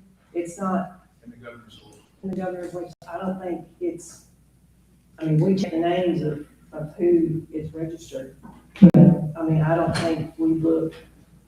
The people that's just registered cannot sign the petition. I would think they could sign a petition. It's a percentage of the registered voters. The registered voters. Oh, okay. Any more questions for Zena? Anel? I'm not sure if this is the question for you or not, but what is the mechanism by which a wheel tax is raised? I've heard that the people can vote for it, but I've also heard the commissioners would do that. Do you have any, do you know?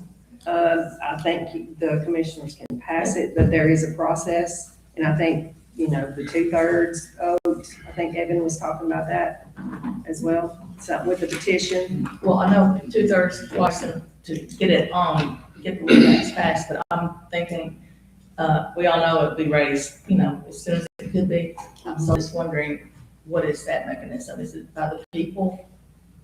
I've heard that if you vote for it, if the people have a vote, that they also would get a vote on whether or not to raise it. I don't know if that's true. I don't know. I haven't voted for this. I have to call the state and look further. Tracy? So what does it cost to put on a general election in Giles County that the county pays for? Like for an August? Good question. I'm working on that right now, and it's not gonna be pretty.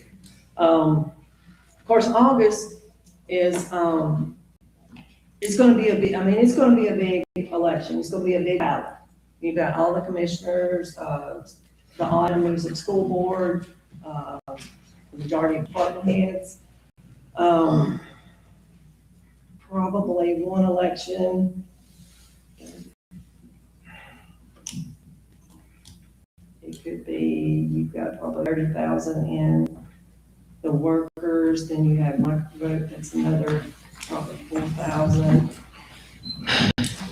Could be up to, what, 40 to 50. I'm gonna go back to Nell's question, and it was, if citizens vote to impose a wheel tax on themselves, to ever raise that amount, would it have to go back in front of the citizens for a vote? Graham, Evan, Chris? To raise.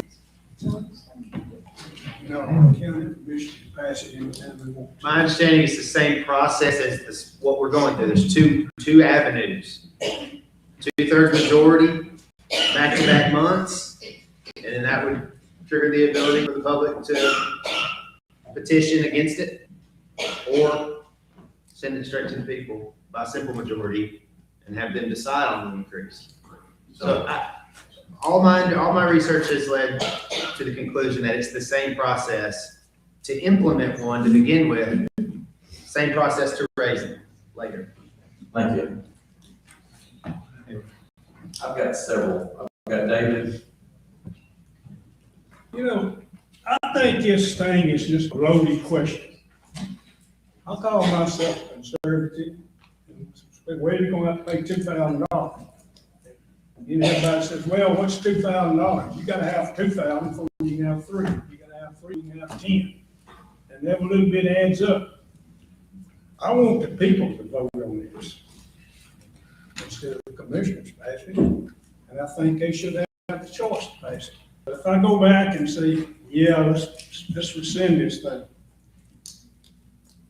Either way, you're gonna have some people mad at you. Well, I thought you was conservative, but you voted to just not let us vote. I've been told that I voted against it. And I'm not. I want the people to have a voice. They're the ones gonna have to.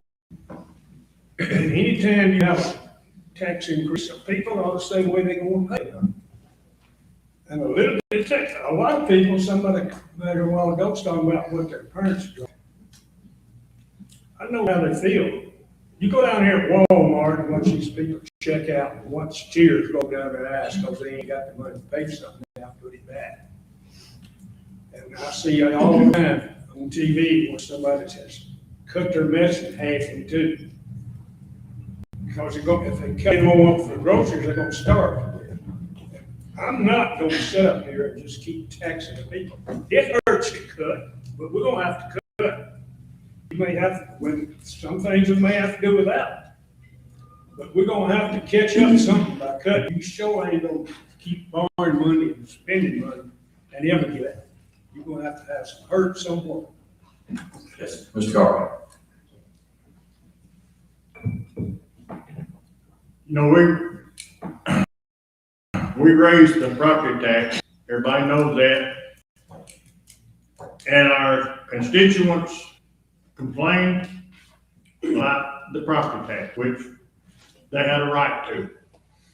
Now we're talking about a wheel tax. I'm not saying pass the blame to the people, but let's put it to them. Let's see if they want the wheel tax, not the commissioners. That's all I got. Are there any other commissioners that haven't spoken that would like to speak? I just want to call the question.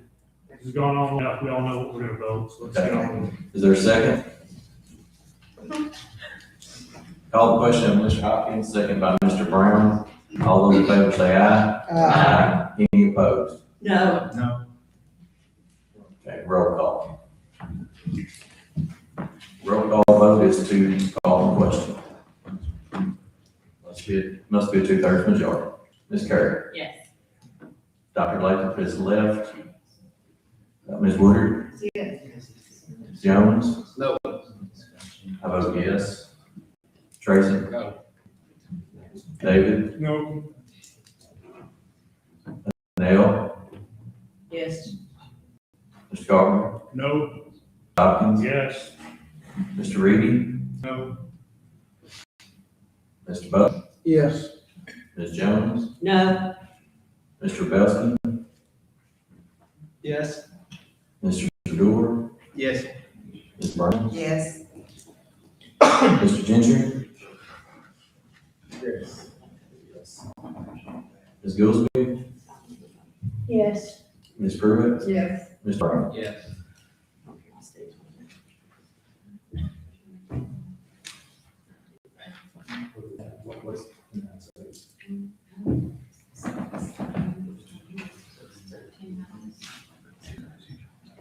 13 ayes, 6 noes.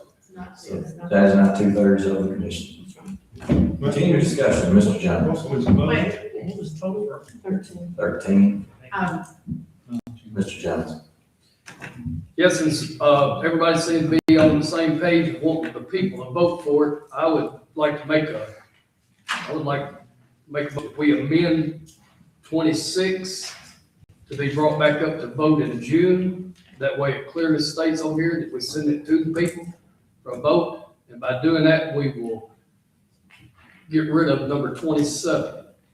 If we can, because it has it in the right here, that this is a one that's gonna go to the people on number 26. We can put it off till June. It doesn't have to pass 2 months in a row on this one, because it's already going to an August ballot. Second. Second by Ms. Jones. Discussion on amending 2026-26 to back it up to be voted on in June, to be on the August ballot. Yes. Ms. Kerr? The motion to postpone. I don't quite understand, because we have it on the May ballot right now. So the vote to rescind today is to take it off the May ballot. So if we don't do anything today, it stays on the May ballot. That's correct. True. Ms. Jones? I think we need to make a motion to swap out resolutions to, replace. Okay, let's stay with what we have now. Okay, Which is. I think we should, to get to where Terry wants to go, which I think is good. We probably should rescind this 26, and then on 26, 27, we need to amend it to say that we would vote in August without, Okay, would you like to withdraw your second so that we can vote on I'll do 2026? that, I'll do that. Okay. Is there another second? No. You're gonna vote on 26. Motion failed for lack of a second. All right, so we're back to voting on 2026-26. Any further discussion? Mr. Gore? Just to clarify for this, so that the election office knows, go ahead and take it off the May ballot that so many people were complaining about. You know, that's another part of this. A couple weeks ago, half y'all were complaining that we're trying to sneak by on an election where not everybody in the county would be voting. So I think we need to do this to get into the next part of the conversation. Okay. All right, just for clarification, voting on this will rescind the resolution and will remove it from the May 5th ballot. Voting no on this resolution, we'll leave it as it is, and we know we will have to pay an expense for it. So voting no keeps it in place. Terry Jones? Yeah, one more thing, without anything backing up, what our plans are after this, it's gonna change the way people are gonna vote. 'Cause right now, you're talking about, let's rescind this, take it off the May ballot. The very next one, we're talking about for the commissioners only to vote. If we could do some sort of resolution to completely do away with this May vote and put it where the people can vote on the August ballot, it's gonna change the way that we vote. Maybe it does next month. There again, a no vote does not rescind this and leaves it for the public vote on it. A yes vote rescinds it, and it will be taken off the May 5th ballot. Any further discussion? Seeing none, please vote.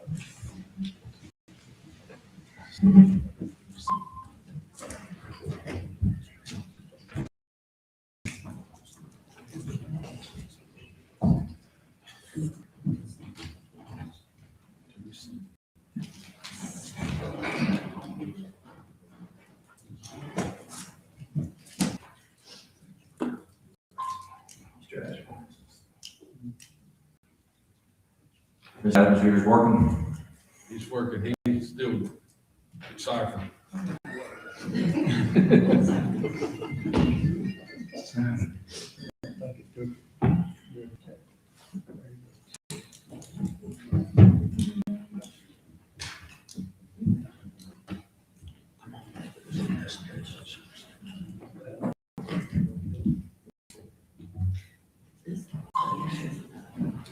12 ayes, 7 noes.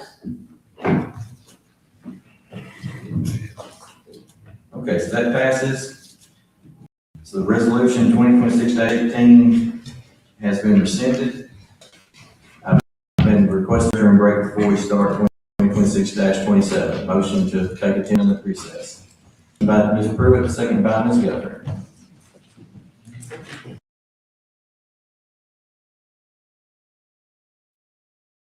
Haney Realty and Property Management is the team you can trust. Our extensive knowledge of the market and industry allows us to help our clients with any real estate need. We know how to get results. So whether you're looking to buy, sell, or rent, let us put our expertise to work for you. Call us today at 931-347-9150 or visit HaneyRealtyPM.com to learn more. Haney Realty and Property Management, your best friend in real estate. Looking for a new job, let M&M Staffing be your guide. With over 20 years of experience, we know how to connect great people with great opportunities. We work with over 80 companies, so we're sure to find the perfect job for you. Our team is dedicated to helping you succeed, and our high customer satisfaction rate proves it. Ready to get started? Visit us at mnmstaffing.net or give us a call today at 931-347-4255. Over 50 years, PES Energize has been proudly powering our community in Pulaski and Giles County, Tennessee. We're more than just an electric utility. We also offer internet and phone services. Our commitment to our customers and our community is what sets us apart. We're dedicated to providing safe, reliable, and innovative services.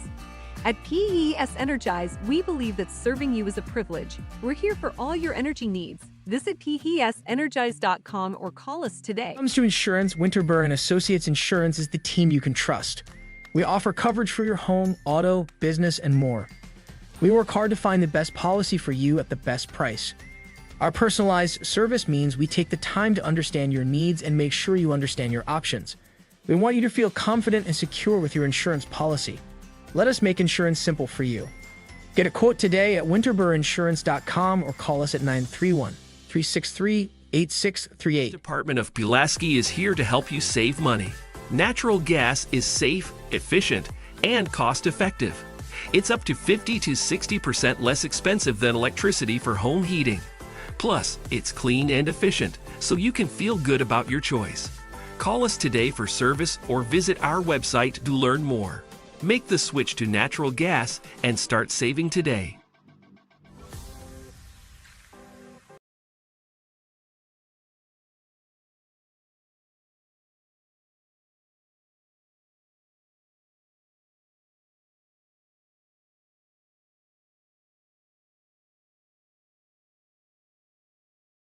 Haney Realty and Property Management is the team you can trust. Our extensive knowledge of the market and industry allows us to help our clients with any real estate need. We know how to get results. So whether you're looking to buy, sell, or rent, let us put our expertise to work for you. Call us today at 931-347-9150 or visit HaneyRealtyPM.com to learn more. Haney Realty and Property Management, your best friend in real estate. If you're looking for a new job, let M&M Staffing be your guide. With over 20 years of experience, we know how to connect great people with great opportunities. We work with over 80 companies, so we're sure to find the perfect job for you. Our team is dedicated to helping you succeed, and our high customer satisfaction rate proves it. Ready to get started? Visit us at mnmstaffing.net or give us a call today at 931-347-4255.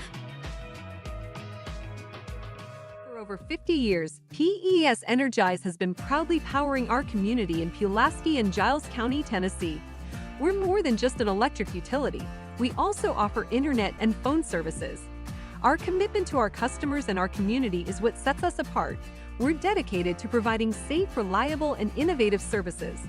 At PES Energize, we believe that serving you is a privilege. We're here for all your energy needs. Visit PESenergize.com or call us today. When it comes to insurance, Winterburr and Associates Insurance is the team you can trust. We offer coverage for your home, auto, business, and more. We work hard to find the best policy for you at the best price. Our personalized service means we take the time to understand your needs and make sure you understand your options. We want you to feel confident and secure with your insurance policy. Let us make insurance simple for you. Get a quote today at winterburrinsurance.com or call us at 931-363-8638. Department of Pulaski is here to help you save money. Natural gas is safe, efficient, and cost-effective. It's up to 50 to 60% less expensive than electricity for home heating. Plus, it's clean and efficient, so you can feel good about your choice. Call us today for service or visit our website to learn more. Make the switch to natural gas and start saving today.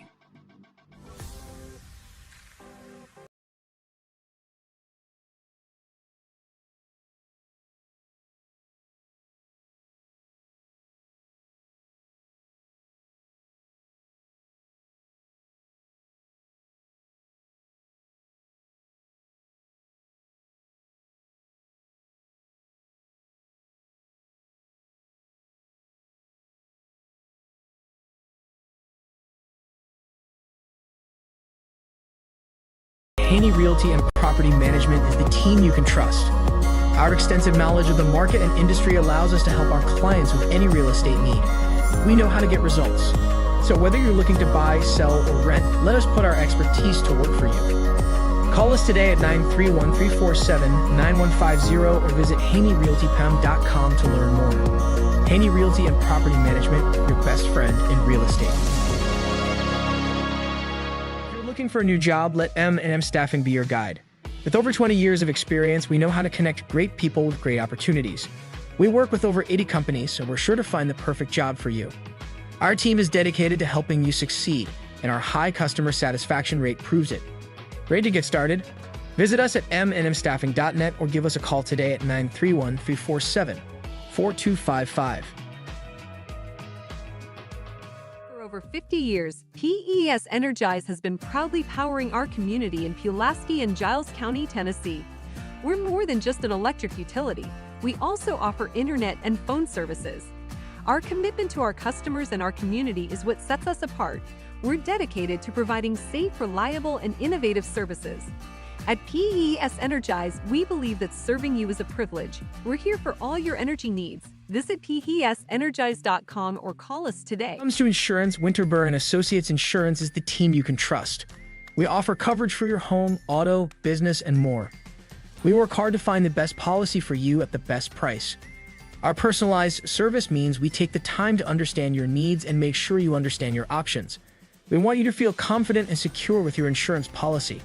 Let us make insurance simple for you. Get a quote today at winterburrinsurance.com or call us at 931-363-8638. Department of Pulaski is here to help you save money. Natural gas is safe, efficient, and cost-effective. It's up to 50 to 60% less expensive than electricity for home heating. Plus, it's clean and efficient, so you can feel good about your choice. Call us today for service or visit our website to learn more. Make the switch to natural gas and start saving today.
Haney Realty and Property Management is the team you can trust.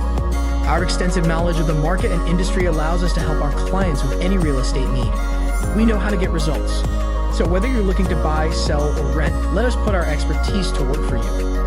Call us today at 931-347-9150 or visit HaneyRealtyPM.com to learn more. Haney Realty and Property Management, your best friend in real estate. If you're looking for a new job, let M&M Staffing be your guide. With over 20 years of experience, we know how to connect great people with great opportunities. We work with over 80 companies, so we're sure to find the perfect job for you. Our team is dedicated to helping you succeed, and our high customer satisfaction rate proves it. Ready to get started? Visit us at mnmstaffing.net or give us a call today at 931-347-4255. For over 50 years, PES Energize has been proudly powering our community in Pulaski and Giles County, Tennessee.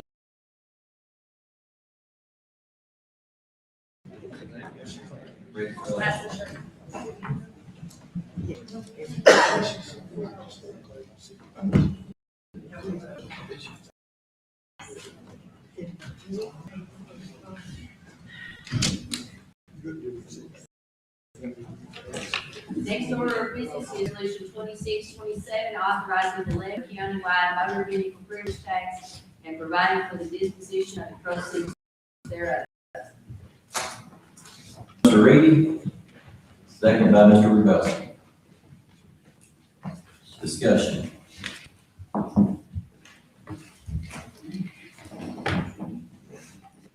Yes. Mr. Reedy. Yes. This seems to me the only logical way that we can get moving on wheel tax. We're in a Smithsonian style of government here in this country. Means that we're representative for the people. We have the responsibility that we got a budget deficit and we're responsible. And we can't delegate that responsibility onto the public because they elected us to take care of that county business. And we have failed in doing that. We've let some things slide by us, and now we are at the point to where we need to get some extra revenues, and we can't just put in cost savings. We have spent 30 years building the services that we have. We've come from a plain field down in South End to a nice agri park, and we need to keep that up. We've come from small amenities and every service that we have right now. And we actually need more services than that. And we can't just cut out services. I mean, who wants to wait 30 minutes for an ambulance when you're having a heart attack? You know, so those sort of things, we can't cut services. We are responsible. We're behind the 8 ball. In my opinion, we need to pass this resolution on 2 different readings. And that's our responsibility to take care of it. And if the public then has the right to sign petitions and to get the opportunity to vote to rescind or approve our decision on this wheel tax. That's to me, is the logical way. Just trying to come up with a way that the public can vote on it and get out facing the firing squad is no good. If we're voting this way to try to get reelected, then we're getting reelected to being the captain and the crew of the Titanic, because we're going to go down 3 years. And this is the time to do it. This is the time to do it. So I encourage you to vote for this on 2 readings, and then individuals in the county can get up a petition and let it go to the August election, where there will be a good representative or a better representative. It's only still about 30 or 40% of the population that votes, the voters that vote in the, what do you think? I thought it was closer to 15. Okay, so still, but it will be better. It'll be a better representation. And I've had people tell me, and voters tell me, y'all are responsible, I'm not going to vote myself a tax, I'm not gonna get in the car and go to a poll to vote myself a tax. If you vote it, I won't like it, but I'll take it, you know, so they're not gonna vote yes or no, they're not even gonna vote on it, so we need to take on our responsibility. When we filled out those papers down in the election office, we took on a responsibility or promised to take on a responsibility, and we got it. Whether we do it or we don't. And we don't need to pass it on to the people, but we need to value their right to overthrow it if they want to. And so that's my story, and I'm sticking to it. Jerry. Yeah, we also took on responsibility to listen to our constituents and do what they want, no matter what. I would like to make a motion, we send this back to committee for further discussion. We have a motion on the floor to send it back to committee, seconded by Tracy Wilbur. Discussion on sending the wheel tax resolution 2026-27 back to committee. That's great. Where does that put us? Okay, where does that put us on getting it into the August election? That's my question exactly. I'm thinking we threw it off a month. Right, if we delay this a month, while I'm sure we could get further in our discussions. In other words, if the first vote doesn't happen in the second May, 30-day, well, I think you have to give the 30 days for the petition, and then if that petition's filed, presumably it wouldn't be filed till like day 29 or 30, because they're gonna need time to get 10%. I worry that bumps us out past August, and then we end up paying for a special election that we've been trying to avoid doing. This is quite tricky, and I hate that this is the only option we seem to have. Anybody else have insight, please? Matt, I had you next. Do you want to comment on the? Yeah, I was just really what I want to say is, I agree with Mr. Reedy 100%. I mean, I think this is our chance to, well, I just say I agree with Mr. Reedy. Yeah. Well, it'd be real plain if you just amend the resolution and say, let's put it on the August ballot. You don't have to have the citizens gather a petition. So if you really want it on the August ballot, make it so. Otherwise, we can send it back to commission. Back to committee. I'm for that. Ms. Perry? This is probably all gonna be a moot conversation. We have 3 absent commissioners today. Talk about responsibility. Where are they?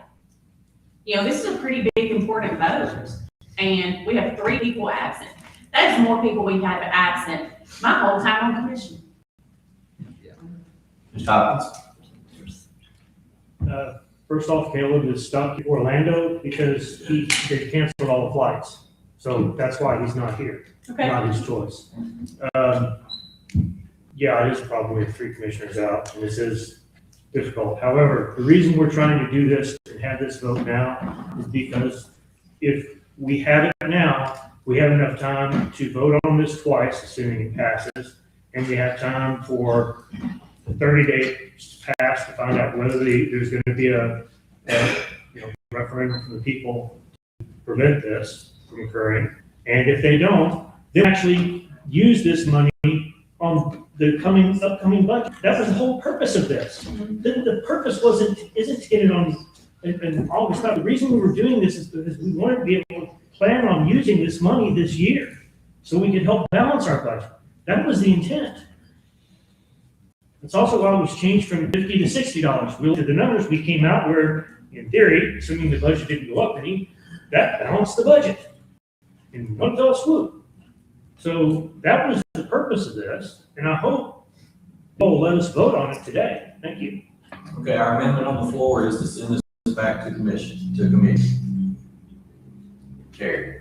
And the way to have it where it would definitely be on August is write it in for the people. You don't have to have it past 2 months in a row. Write it in where it goes for the August ballot. So what's your motion? Right now, the motion on the floor is to send it back to committee.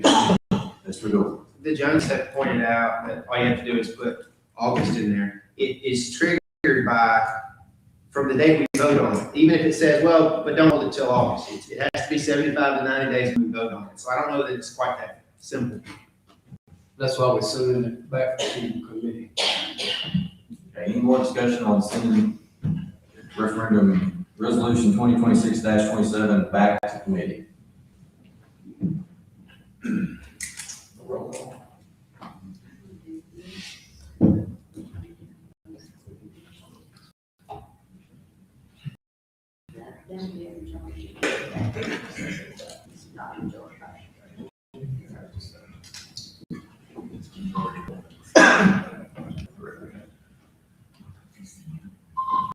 All right, so you're voting right now on whether or not to send this back to committee.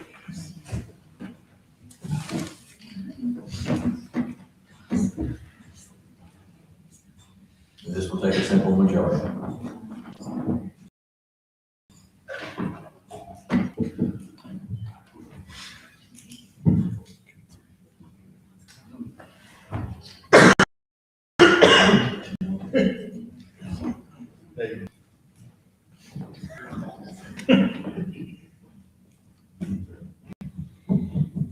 Messed it up. What that didn't do it. Hey, I need a big hammer.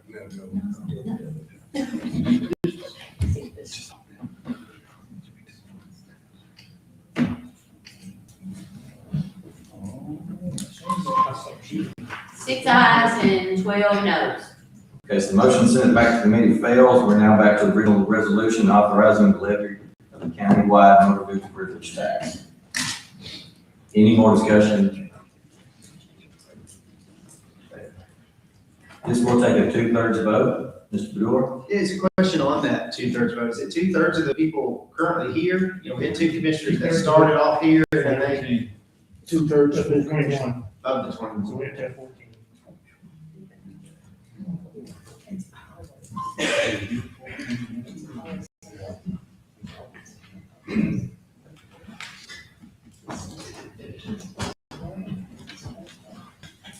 It says unfinished business, but this is the vote for 2026-2027. Any further discussion? Seeing none, vote.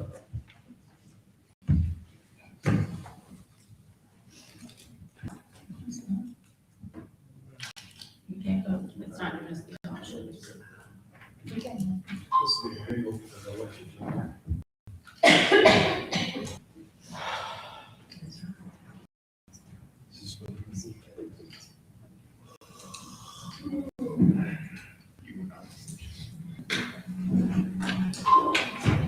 Ten ayes and 8 noes.